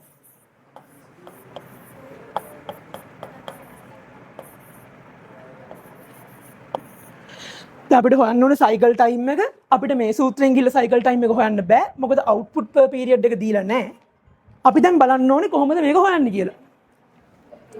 එතකොට දැන් අපිට මේකේ ගාණදී දීලා තියෙනවා total task time එක 4යි කියලා. අපිට total task number of task ගාන number of workstations ගාන 4යි කියලා. අපිට total task හොයන්න පුළුවන්. ඔයාලට බලන්න පුළුවන් මෙතනට ගියාම මෙතන දීලා තියෙනවා task time එක. අපිට මේ එකින් එකට එකතු කරගෙන ආවහම 212 කියලා මේ යටින් තියෙනවා. 212යි ගාන. ඒතකොට මේ 212 තමයි total task time එක. අපිට ඒක දාන්න පුළුවන් මෙතන. total task time එක එතකොට 212යි. මිනිත්තු. ඊට පස්සේ cycle time එක තමයි අපිට දැන් හොයන්න ඕනේ. අපිට දැන් මේක සුළු කරලා අපිට පුළුවන් cycle time එක හොයාගන්න. cycle time එක තමයි එතකොට 212 බෙදීම 4. එතකොට එනවා තප්පර 53ක්. තප්පර නෙවෙයි මිනිත්තු.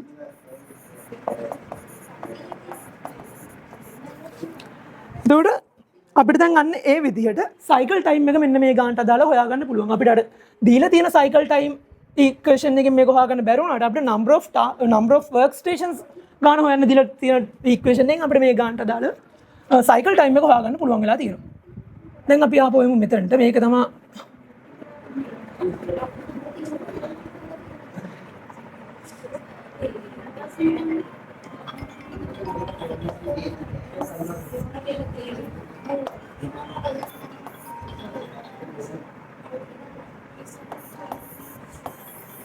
හරි. දැන් අපි යන් ඊළඟ ප්‍රශ්නෙට. ඊළඟට අපිට තියෙන්නේ මේ බැලන්ස් අපිට මේ ලයින් එක බැලන්ස් කරන්න තමයි තියෙන්නේ. අපිට 9 වෙනි පාඩමෙන් කියලා කිව්වා අපි දැන් මේ කියන්නේ ලයින් එක බැලන්ස් කරන්න. එතකොට ලයින් එක බැලන්ස් කරන්න ප්‍රයිමරි රූල් එක විදියට දීලා තියෙන්නේ අපි එකටම තෝරගන්න ඕනේ longest operating time. ඒ කියන්නේ එක එක ටාස්ක් වලට අදාළව. අපිට මෙතන එක එක ටාස්ක් වලට අදාළව ටයිම් එක දීලා තියෙනවානේ. අපි මෙතන අපි එතකොට ලයින් එක බැලන්ස් කරද්දී අපේ ප්‍රයිමරි රූල් එක විදියට දීලා තියෙනවා longest operating time එක තෝරගන්න කියලා. ඒ කියන්නේ අපි එකටම තෝරගන්න ඕනේ එකක් තෝරගත්තී මෙතන මේ තියෙන වෙලාවෙන් වැඩිම වෙලාව වෙන එක. ඊට පස්සේ සෙකන්ඩරි රූල් එක විදියට දෙන්නේ නිකමටවත් හිතන්න ප්‍රයිමරි රූල් එක කොයි වෙලාවක හරි ටාස්ක් දෙකක් අතර ටයි වෙනවා කියලා. කියන්නේ බැලන්ස් වෙනවා කියලා. බැලන්ස් වුණොත් අපි ඊළඟට යන්න ඕනේ සෙකන්ඩරි රූල් එක විදියට. සමහරවිට සෙකන්ඩරි රූල් එක ටයි වෙන්න පුළුවන්. සෙකන්ඩරි රූල් එතකොට ෆස්ට් ප්‍රයිමරි රූල් එකයි සෙකන්ඩරි රූල් එකයි දෙකම ටයි වුණොත් අපිට ඒ වෙලාවට අපිට කැමති එක තෝරගන්න පුළුවන්. දැන් අපි යන් ලයින් එක බැලන්ස් කරන්න. එතකොට දැන් මේකෙදි ලයින් බැලන්ස් කරන්න තමයි දැන් යන්නේ. මොනවා වුණත් එකටම දැන් මේක යන්න ඕන අනුපිළිවෙලක් තියෙනවා. අනුපිළිවෙලට අනුව තමයි යන්න ඕනේ. දැන් මෙතන ගත්තොත් අපි වර්ක් ස්ටේෂන් එකකට දාද්දි අපි එකටම මොනවා වුණත් මේ දෙක දාලා ඉන්න ඕනේ. මොකද මේ දෙක නැතුව 100කට එන්න බෑනේ. 100ක එන්න නම් A B කියන දෙකම දාලා ඉන්න ඕනේ. ඒක හින්දා අපි අනිවාර්යෙන් A එකටම එකකට දාලා ඉන්න ඕනේ. ඊට පස්සේ B දාන්න ඕනේ. B A B දෙකම දැම්මට පස්සේ අපිට C කියන එක feasible වෙනවා. C කියන එක feasible වුණාට පස්සේ D feasible වෙනවා, E feasible වෙනවා, F feasible වෙනවා. ඒකට අපි C කියන එක අපි දාලා නැත්නම් work station එකකට අපිට D feasible වෙන්නේ නැහැ, E feasible වෙන්නේ නැහැ, F feasible වෙන්නේ නැහැ. තේරුණාද? ඒකට අපි දැන් A දාලා, B දාලා, C දාලා හිතන්න අපි දැම්මා කියලා F එක work station එකකට. එතකොට දැන් A දාපු A B දාපු ඉඳන් අපිට C feasible වුණා. C දාපු ඉඳන් D E F feasible වුණා. දැන් අපි F එක දැම්මාම F එක දාපු පළියට I එක feasible වෙන්නේ නැහැ. මොකද I එක feasible වෙන්න නම් E එකත් work station එකට ගිහින් තියෙනවා. එතකොට F එකයි E එකයි කියන දෙකම work station එකට ගිහින් තිබ්බොත් තමයි I එක feasible වෙන්නේ. E එක දැම්මොත් එහෙම work station එකට E එක විතරයි. ඒ කියන්නේ F එකයි D එකයි දාන්නේ නැතුව අපි E එක work station එකට දැම්මා කියලා G එක feasible වෙන්නේවත් I එක feasible වෙන්නේවත් නැහැ. මොකද E එක විතරයි නම් අපි දාලා තියෙන්නේ. I එක feasible වෙන්න නම් F එක දාලා තියෙන්නත් ඕනේ. G එක feasible වෙන්න නම් D එක දාලා තියෙන්නත් ඕනේ. හැබැයි E එක දාලා තියෙනවා නම් E එකෙන් පස්සේ H එක අපිට feasible වෙනවා. මොකද H එකට එන්නේ කෙලින්ම E එකෙන් පස්සේ. අන්න එහෙම තමයි මේක වෙන්නේ. තේරුණාද? දැන් අපි යන් අපේ ප්‍රශ්නෙට. එතකොට මම කිව්වා වගේ දැන් අපි එකටම A එකයි B එකයි තමයි අපේ feasible task විදියට මෙතන තියෙන්නේ.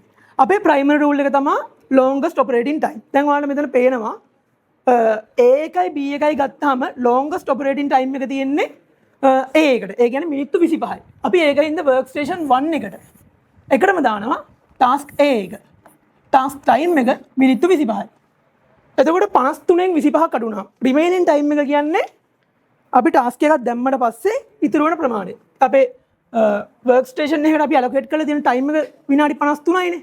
දැන් A එක දැම්මට පස්සේ 53 රින 25 කියලා ගැහුවාම දැන් එතකොට remaining time ඒ කියන්නේ work station එකට අදාළව අපිට තව මිනිත්තු 28ක් තියෙනවා. තේරුණාද?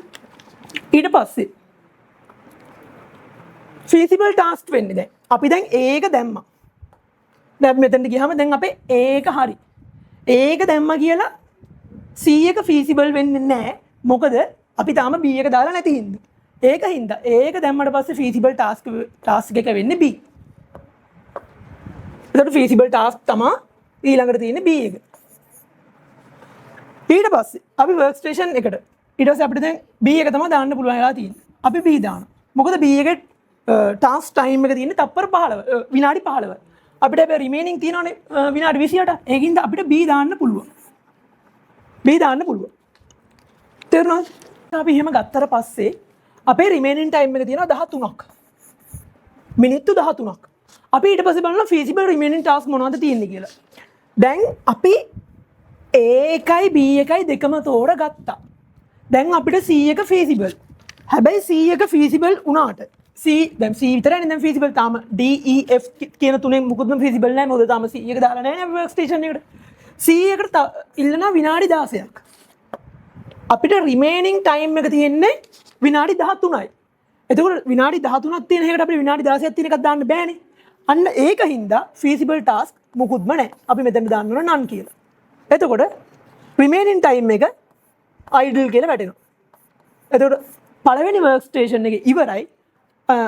idle time එක විනාඩි 13ක් විතර ඉතුරු වෙලා තියෙනවා. දැන් අපි යන්න ඕනේ work station 2 එකට. work station 2 එකට යද්දි අර කිව්වා වගේම දැන් අපි එකටම A එකයි B එකයි තෝරගත්තා. දැන් එතකොට අපිට C එක දැන් මෙතන feasible වෙලා තියෙනවා. feasible වෙලා තියෙන හින්දා අපි දැන් C එක ගන්නවා. C එක දාන්න. එතකොට C එකට අදාළ task time එක විනාඩි 16යි. එතකොට විනාඩි 16න් විනාඩි 53න් විනාඩි 16ක් අඩු වුණාම 53 ඍණ 16 විනාඩි 37ක් ඉතුරුයි. විනාඩි 37ක් ඉතුරු හින්දා දැන් අපි බලනවා ඊට පස්සේ feasible remaining task මොනවද කියලා. දැන් අපි මෙතන A එක දැම්ම, B එක දැම්ම, C එක දැම්ම. C එක දාපු හින්දා D එක, E එක, F එක කියන task තුනම අපිට feasible වෙලා තියෙනවා. මොකද C එක ඉවර වුණාට පස්සේ මේ තුනටම යන්නේ. දැන් අපිට ඒක හින්දා D E F D E F කියන තුනම දැන් අපිට feasible වෙලා තියෙනවා. දැන් අපි යන්න ඕනේ ඊට පස්සේ මේ තුනෙන් ඊළඟට අපි මොකද්ද තෝරගන්නේ කියන්නේ ඒක තමයි දැන් අපි මේ කරන්න යන්නේ. දැන් අපි අපේ මොකද්ද primary rule එක? primary rule එක තමයි longest operating time. එතකොට අපිට මේ තුනෙන් අපි ඊළඟ එක තෝරගද්දි මේ තුනෙන් longest operating time එක තියෙන එක තමයි අපි තෝරගන්න ඕනේ. මේ තුනෙන් longest operating time. හැබැයි දැන් අපි මෙතන බැලුවොත් පේනවා D එකයි E එකයි F එකයි තුනටම විනාඩි 20ක් ඉල්ලනවා. විනාඩි 20ක් ඉල්ලනවා කියන්නේ එතකොට primary rule එක tie වෙලා තියෙන්නේ. අපි primary rule එක tie වෙලා තියෙන වෙලාවක අපි යන්න ඕනේ secondary rule එකට. secondary rule එකෙන් කියන්නේ ඊට පස්සේ එක task එකකට පස්සේ following task වැඩියෙන්ම තියෙන එක තමයි අපි තෝරගන්න ඕනේ කියලා. දැන් අපි යනවා ඒකින්ද secondary rule එකට. දැන් එතකොට අපි මෙතන දාන්න ඕනේ task with longest operating time කියන D E F කියන තුනම දාන්න ඕනේ. මොකද තුනටම විනාඩි 20ක් තියෙනවා. දැන් ඒක tie වෙච්ච හින්දා තමයි. ඒ කියන්නේ operate primary rule එක tie වුණොත් තමයි අපි එතන ඉඳන් secondary rule එකට යන්න ඕනේ. දැන් මේ වගේ වෙලාවක අපි එතකොට යන්න ඕනේ secondary rule එකට. දැන් අපි බලනවා එක එක task එකට අදාළව ඊට පස්සේ තියෙන task කීයක් තියෙනවද කියලා. අපි එකටම යන් D එකකින්. D එකෙන් ගත්තාම D එකකින් යද්දි එකක් තියෙනවා. ඊට පස්සේ දෙකයි 3යි 4යි 5යි 6යි. D එකට අදාළව එතකොට following task 6ක් තියෙනවා. H එක ගත්තොත් E එක ගත්තොත් E එකට අදාළව 1යි 2යි 3යි 4යි 5යි 6යි 7යි 8යි. එතකොට H එකට අදාළව following task 8ක් තියෙනවා. ඊට පස්සේ අපේ ඊට පස්සේ tie වෙච්ච එක තමයි I එක. I එක ගත්තොත් I එකට පස්සේ I එක නෙමෙයි sorry F එක. මෙතන E එක මෙතන F එක. එතකොට F එක ගත්තොත් F එකට පස්සේ following tasks 1යි 2යි 3යි 4යි 5යි 6යි. එතකොට following task 6යි. මම හිතනවා ඔයාලට following task වෙන විදිහ තේරෙනවා කියලා. දැන් අපි ඕනනම් අප පරක් කරමු.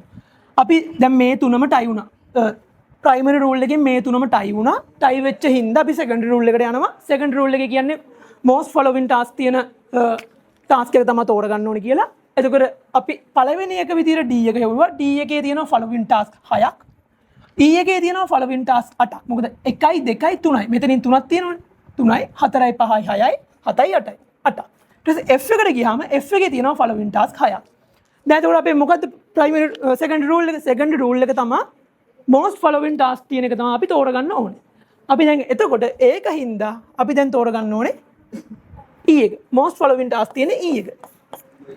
අපි දැන් එතකොට E එක තමයි ඊළඟට දාන්නේ. E එක දැම්මට පස්සේ E එකට වෙලාව ඉල්ලනවා විනාඩි 20ක්.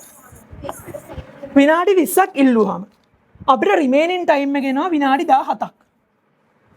විනාඩි 17යි. දැන් අපි යනවා ඊට පස්සේ remaining feasible task මොනවද කියලා බලන්න. remaining feasible task මොනවද තියෙන්නේ කියලා බලන්න යද්දි. දැන් අපි E එක දැම්මා.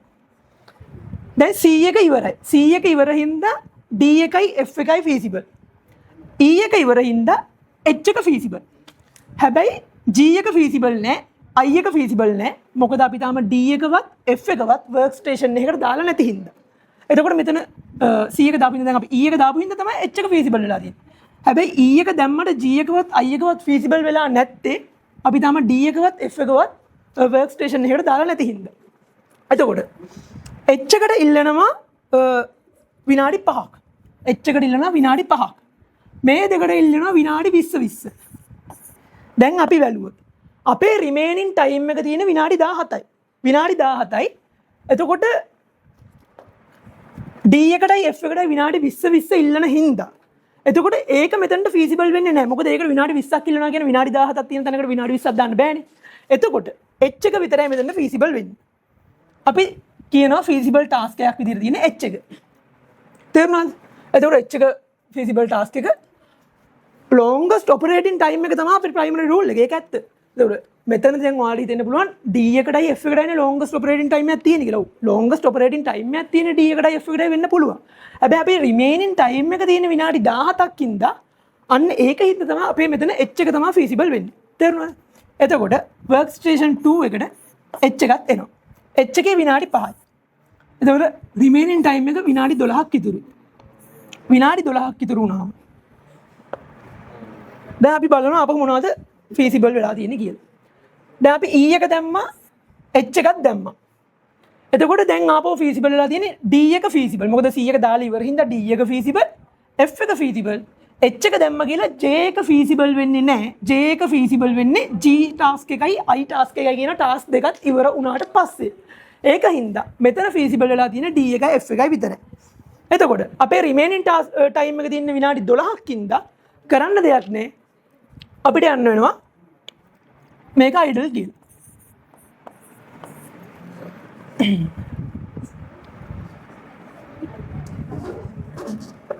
ඒ විදිහට workstation 2 එක ඉවර වෙනවා. දැන් අපි යම් workstation 3 එක හොයන්න. workstation 3 එකට ආපහු යද්දි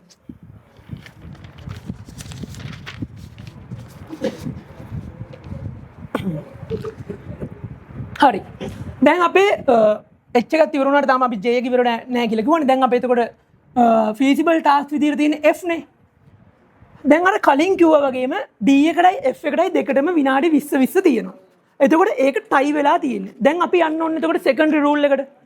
secondary rule එකට ගියාට secondary rule එකේදීත් ඔයාලට මතකයි නා secondary rule එකේදීත් අපි යවුවා most following task වල මේ දෙකම ටයි වෙලා තියෙන්නේ. දැන් එතකොට අපිට කරන්න දෙයක් නැහැ. දැන් එතකොට primary rule එකට ටයි වෙලා secondary rule එකට ටයි වෙලා. දැන් අපිට මේ දෙකෙන් ඕන එකක් තෝරගන්න පුළුවන්. අපිට තෝරගන්න පුළුවන් ඕන එකක්. එතකොට මේකටත් විනාඩි 20යි මේකටත් විනාඩි 20යි. අපිට ඒ වුණාට තව දෙයක් කරන්න පුළුවන් ඕනේ නම්. දැන් අපේ cycle time එක විනාඩි 53යිනේ. අපිට බලන්න පුළුවන් F එක තෝරගත්තොත් cycle time එකට මොකද වෙන්නේ කියලා. දැන් අපි මෙතන F එක තෝරගත්තොත් එහෙම F එක තෝරගත්තට පස්සේ E එකත් ඉවරලා තියෙන හින්දා I එක feasible වෙනවනේ. I එක feasible වුණාම I එකට විනාඩි 21ක් ඉල්ලනවා. ඊට පස්සේ අපි නිකමනවා D එක තෝරගත්තොත් E එකත් වෙලා තියෙන හින්දා G එක feasible වෙනවා. G එකට ඉල්ලන්නේ විනාඩි 10යි. දැන් අපි එතකොට F එක තෝරගත්තොත් අපිට I එකත් මේ workstation එකටම දාන්න පුළුවන්. මොකද අපි විනාඩි 53ක cycle time එකක් තියෙනවානේ. හැබැයි අපි නිකමනවත් තෝරගත්තොත් එහෙම D එක. අපිට D එක දාලා G එක තමයි දාන්න වෙන්නේ. මොකද එතකොට D එක දැම්මට පස්සේ G එකනේ feasible වෙන්නේ. එතකොට එහෙම වුණොත් එහෙම අපේ මෙතන idle time එක වැඩි වෙනවා මේ workstation එකේ. අපි ඒක හින්දා අපිට idle time එක අඩු කරගන්න ඕනේ නම් අපි මෙතන යන්න ඕනේ. ඒ කියන්නේ primary rule එකත් tie වෙලා තියෙනවා. secondary rule එකත් tie වෙලා තියෙනවා. අපිට මෙතන අපේ workstation එකේ තියෙන idle time එක අඩු කරගන්න ඕන හින්දා අපි තෝරගන්නවා F කියන task එක.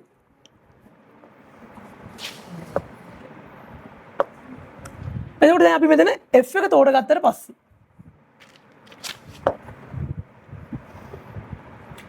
F එකට ඉල්ලනවා required time එක විනාඩි 20ක්.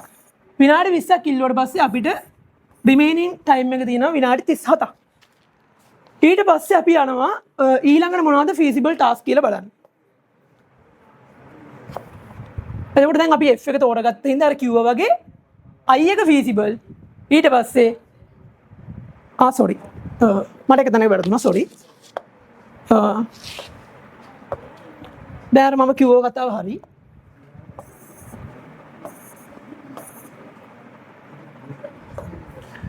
දැන් අපි අර මම කිව්ව කතාවට ගියොත් එහෙම අපි දැන් F එකයි D එකයි දැන් ප්‍රයිමරි රූල් එක ටයි වෙලානේ තියෙන්නේ. එතකොට දැන් සෙකන්ඩරි රූල් එක ටයි වෙලානේ තියෙන්නේ.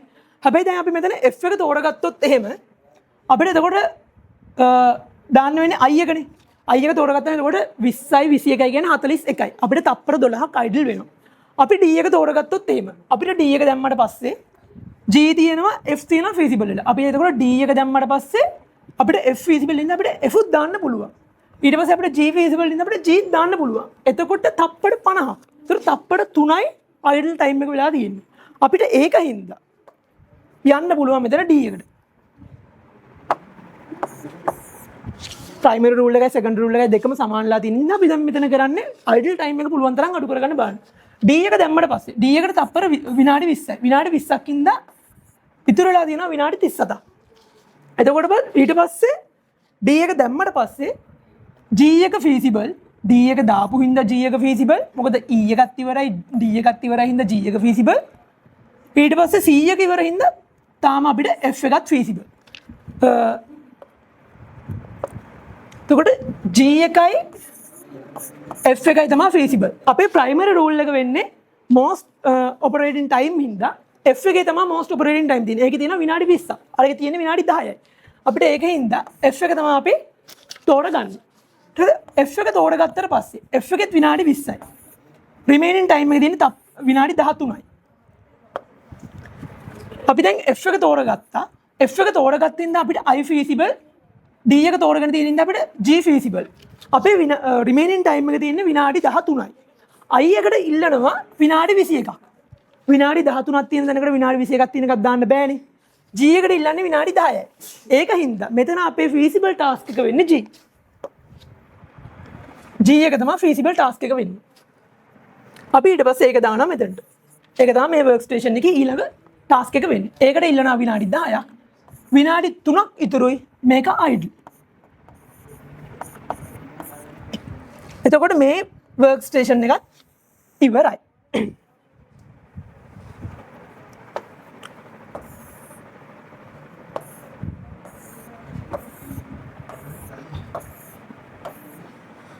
දැන් යන් අපි අපේ හතරවෙනි workstation එකට.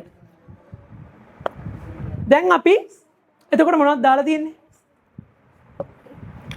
අපි දාලා තියෙනවා DEF D එක දාලා තියෙනවා E එක දාලා තියෙනවා F එක දාලා තියෙනවා. අපි G එක දාලා තියෙනවා H එක දාලා තියෙනවා. එතකොට දැන් අපිට මෙතන ඉතුරු වෙලා තියෙන්නේ I එකනේ. මොකද J එක තාම ඉතුරු වුණාට J එක feasible වෙන්නේ නැහැ. G H I කියන තුනම feasible තුනම workstations වලට දානක. එතකොට දැන් මෙතන ඉතුරු වෙලා තියෙන I හින්දා අපි දැන් මෙතනට දාන්න ඕනේ ඊළඟ workstation එකට I එක. I එක දැම්මහම I එකේ required time එක විනාඩි 21යි. 53න් 21ක් අඩු වුණාම විනාඩි 32ක් ඉතුරුයි. හරිද? ඊට පස්සේ දැන් G එකත් ඉවරයි H එකත් ඉවරයි I එකත් ඉවරයි.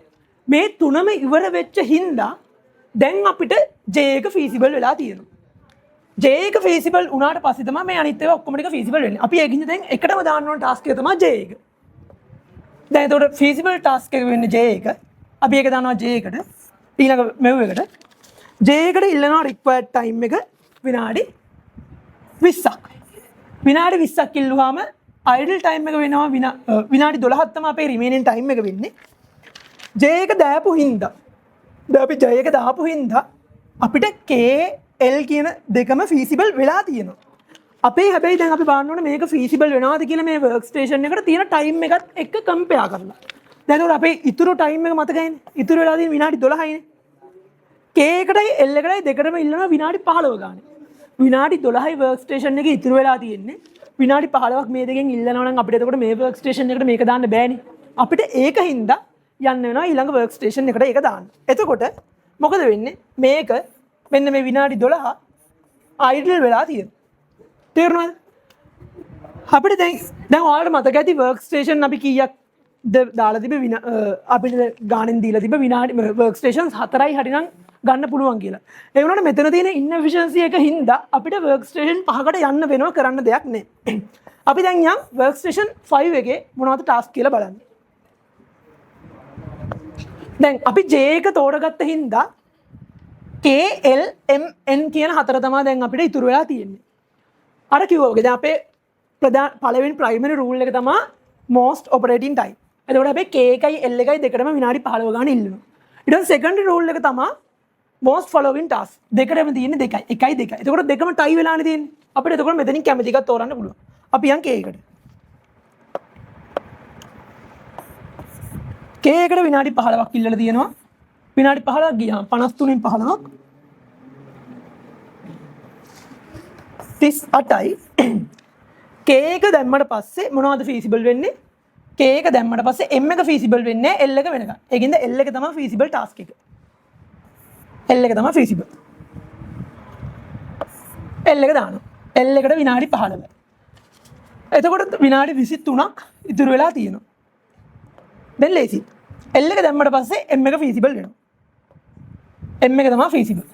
අපි දානවා ඊළඟට M එක විදිහට.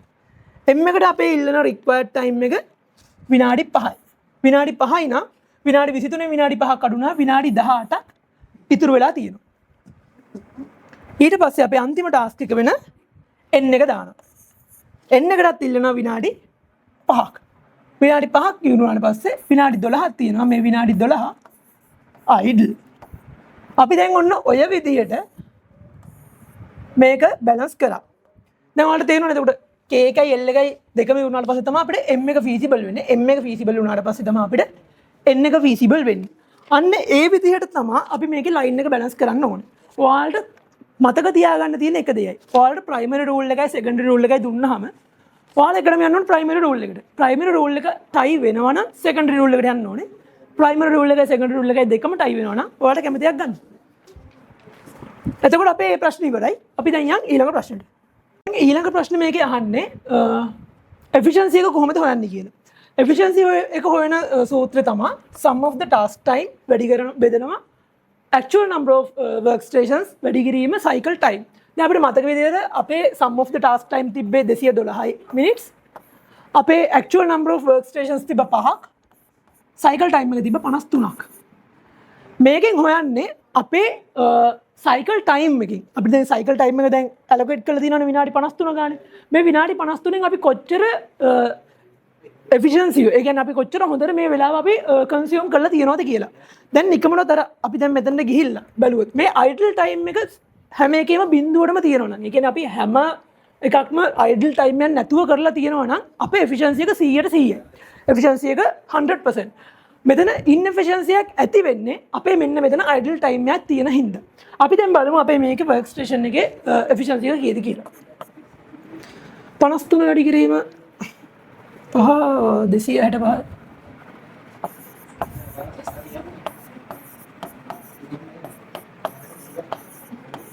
හරි. එතකොට දැන් මෙතන අපේ එනවා efficiency එක 180ක්. ඒ කියන්නේ අපිට දැන් 53 ගානේ 5ක් මෙව කරලා තිබ්බට අපි මෙතනින් 180යි අපේ වැඩ තියෙන්නේ. ඉතුරු 120ම තියෙන්නේ idle time කියලා තමයි මේකේ මේ කියන්නේ. idle time එකක් නැත්තම් මේක 100යි. idle time එකක් තියෙන හින්දා 180යි මෙතන efficiency එක තියෙන්නේ.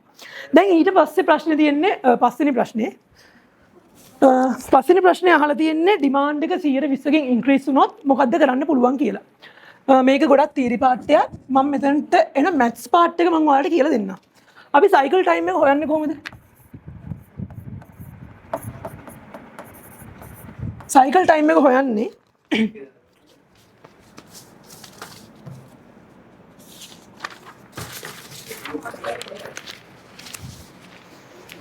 production time per period.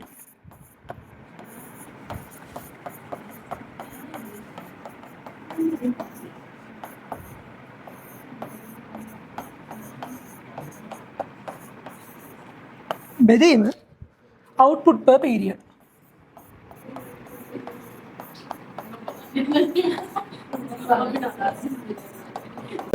output per period එක වැඩි වෙලා production time per period එක constant තිබ්බහම මොකද වෙන්නේ? cycle time එක අඩු වෙනවා.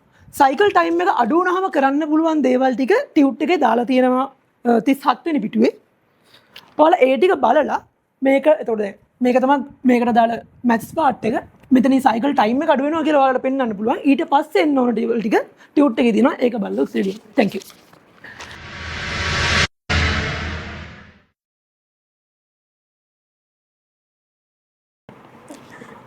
දැන් අපි ඩිස්කස් කරමු 2025 පේපර් එකේ පස්වෙනි ප්‍රශ්නේ.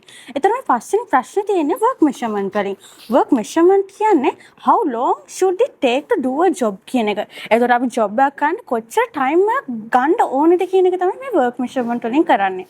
එතකොට මේකේ 4 methods තියෙනවා. එතකොට ඒකෙන් එකක් තමයි stopwatch time study කියන එක. එතකොට මේකෙන් තමයි මේ ප්‍රශ්නේ ඇවිල්ලා තියෙන්නේ. එතකොට මේ ප්‍රශ්නේ අපි කියවලා බලුවොත් එහෙම an analyst observed a packing job of a worker over 25 cycles during a period of 3 hours.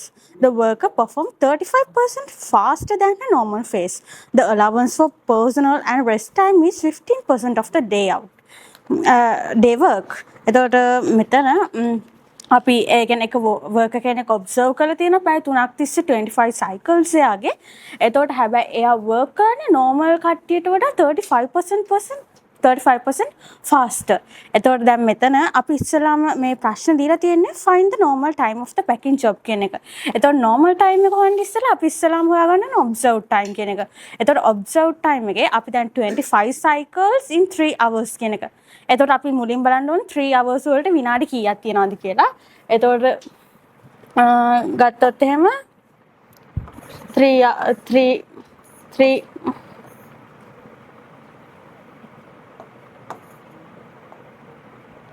hours into 60 minutes. එතකොට මෙතන එනවා 180 minutes කියලා. එතකොට දැන් අපි observed time එක ගන්න නම් අපි මෙතන observed time එකේ formula එක තමයි sum of recorded time divided by number of observation. එතකොට sum of observed time divided by number of observation. එතකොට මෙතන අපි 180 divide කරන්න ඕන 25 වලින්. 25 cycles තියෙනවානේ. එතකොට එන්නේ 7.2 minutes කියන එක.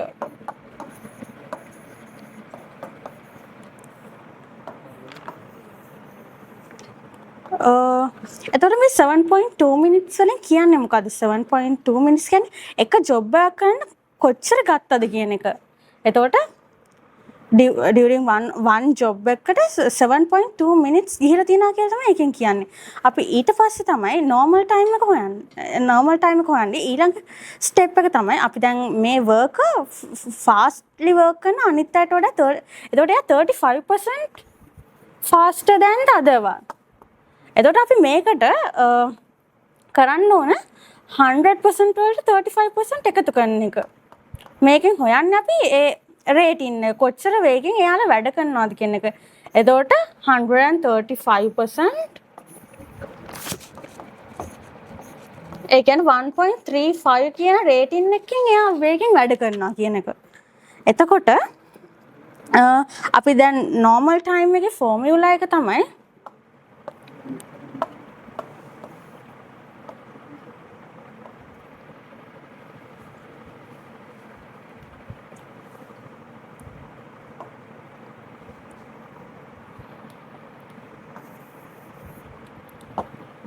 එතකොට normal time එක ගත්තොත් එහෙම normal time එක කියන්නේ observed time into rating එකෙන් අපි multiply කරන්න ඕන. එතකොට අපි මෙතන observed time එක අපි හොයාගත්ත ඉස්සෙල්ලා 7.2 කියලා. එතකොට rating එක තියෙන 1.35 කියලා. එතකොට මෙතන එන උත්තරේ ඒ කියන්නේ 9.72 minutes කියන්නේ ඒ කියන්නේ අපි දැන් මේ worker එයාගේ normal rate එකකින් එයා වැඩ කරනවා. ඒ කියන්නේ එයා fast නැතුව normal rate එකකින් වැඩ කරා නම් එයාට හරිය යනවා 9.72 minutes. අන්න ඒක තමයි ඒකෙන් කියන්නේ. ඒ කියන්නේ if she worked at a normal speed she will get 9.72 minutes to complete the task. ඒක තමයි මේකෙන් හරියනම් කියන්නේ. එතකොට normal time එක මේක. ඊට පස්සේ අපිට හොයන්න තියෙනවා ඊට පස්සේ තමයි අපිට ඊළඟ ප්‍රශ්නෙන් හොයන්න තියෙන ස්ටෑන්ඩඩ් ටයිම් එක. එතකොට මෙතන ස්ටෑන්ඩඩ් ටයිම් එක කියන්නේ දැන් අපිට normally දැන් work කරද්දී අපිට ඒ කියන්නේ workersලාට rest එක දෙන්න ඕන, යාලා tea break එක තියෙනවා. ඉතින් මේව ඔක්කොම adjust කරන්න ඕන. ඉතින් මේක හොයාගන්න මේ ස්ටෑන්ඩඩ් ටයිම් එක හොයාගන්න. ඉතින් මේ ස්ටෑන්ඩඩ් ටයිම් කියන එකේ ඒ කියන්නේ පැති දෙකක් තියෙනවා. ඒ කියන්නේ එකක් maybe employerට වාසි වෙන විදියට නැත්නම් employeeට වාසි වෙන විදියට. ඉතින් දැන් මේ ප්‍රශ්නේ දැන් කියන්නේ එතකොට දැන් අපි employerට වාසි වෙනවා කියලා කියන්නේ it's based on job time. දැන් job time එකෙන් employerට තමයි වාසි වෙන්නේ. එතකොට ඒක දැන් අපි standard time එකේ formula එක තමයි standard time equal normal time into allowance factor කියන එක. දැන් මේ allowance factor කියන එක දැන් employerට මේවයි නම් job time එක base කරලා කරනවා නම් එතකොට allowance factor එක වෙන්නේ 1 - a කියන එක. එතකොට දැන් මෙතන allowance factor එක දීලා තියෙනවා 0.5 කියන එක. එතකොට 1 - 0.5 තමයි employer ගේ උනත් වෙන්නේ. හැබැයි දැන් මෙතන කියන්නේ it's based on the work day කියලා. work day කියන්නේ එතකොට ඒක employee ගේ පැත්තෙන් තමයි එයාට වාසි වෙන්නේ. එතකොට employee time ගේ පැත්තෙන් වෙනවා නම් අපේ මෙහෙම allowance factor එක ගන්නේ normal time allowance factor එක ගන්නේ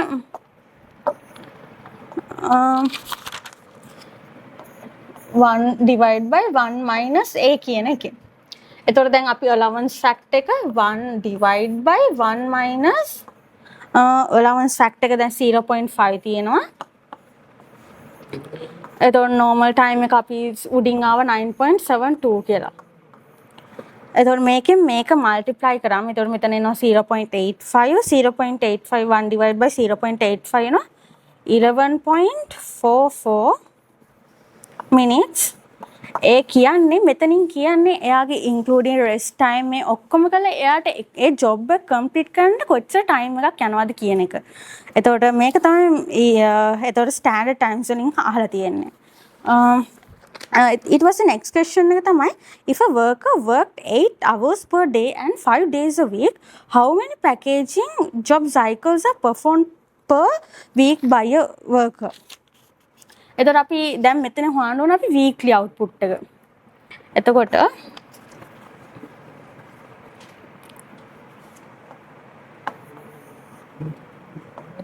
අපි weekly output එක දැන් total working week එකටම total working time එක තියෙනවා නම් total working time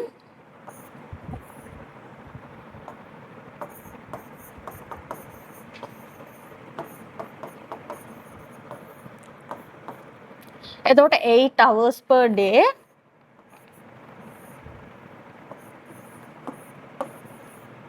into 5 days. එතකොට එනවා 40 එතකොට එන්නේ 40 hours. එතකොට අපි මෙතන minutes වලට convert කරොත් එහෙම 40 into 60 එතකොට 2400 minutes එනවා week එකට. ඊට පස්සේ දැන් අපි number of jobs per week බලන්න නම් අපි එතකොට මෙන්න මේ 2400 minutes අපි බෙදන්න ඕන අපිට ඉස්සෙල්ලා හොයාගත්ත standard time එකෙන්. එතකොට 11.44. එතකොට මෙතනින් එනවා 210. එතකොට 210 එතකොට 210 කියන්නේ workers can complete 210 jobs per week කියන එක තමයි එතකොට මේකෙන් කියන්නේ. එතකොට මේක තමයි question එක 5th question එක.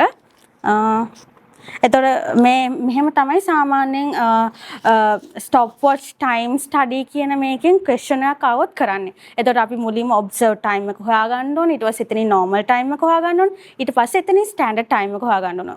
ඕක තමයි ඒක යන පිළිවෙල normally.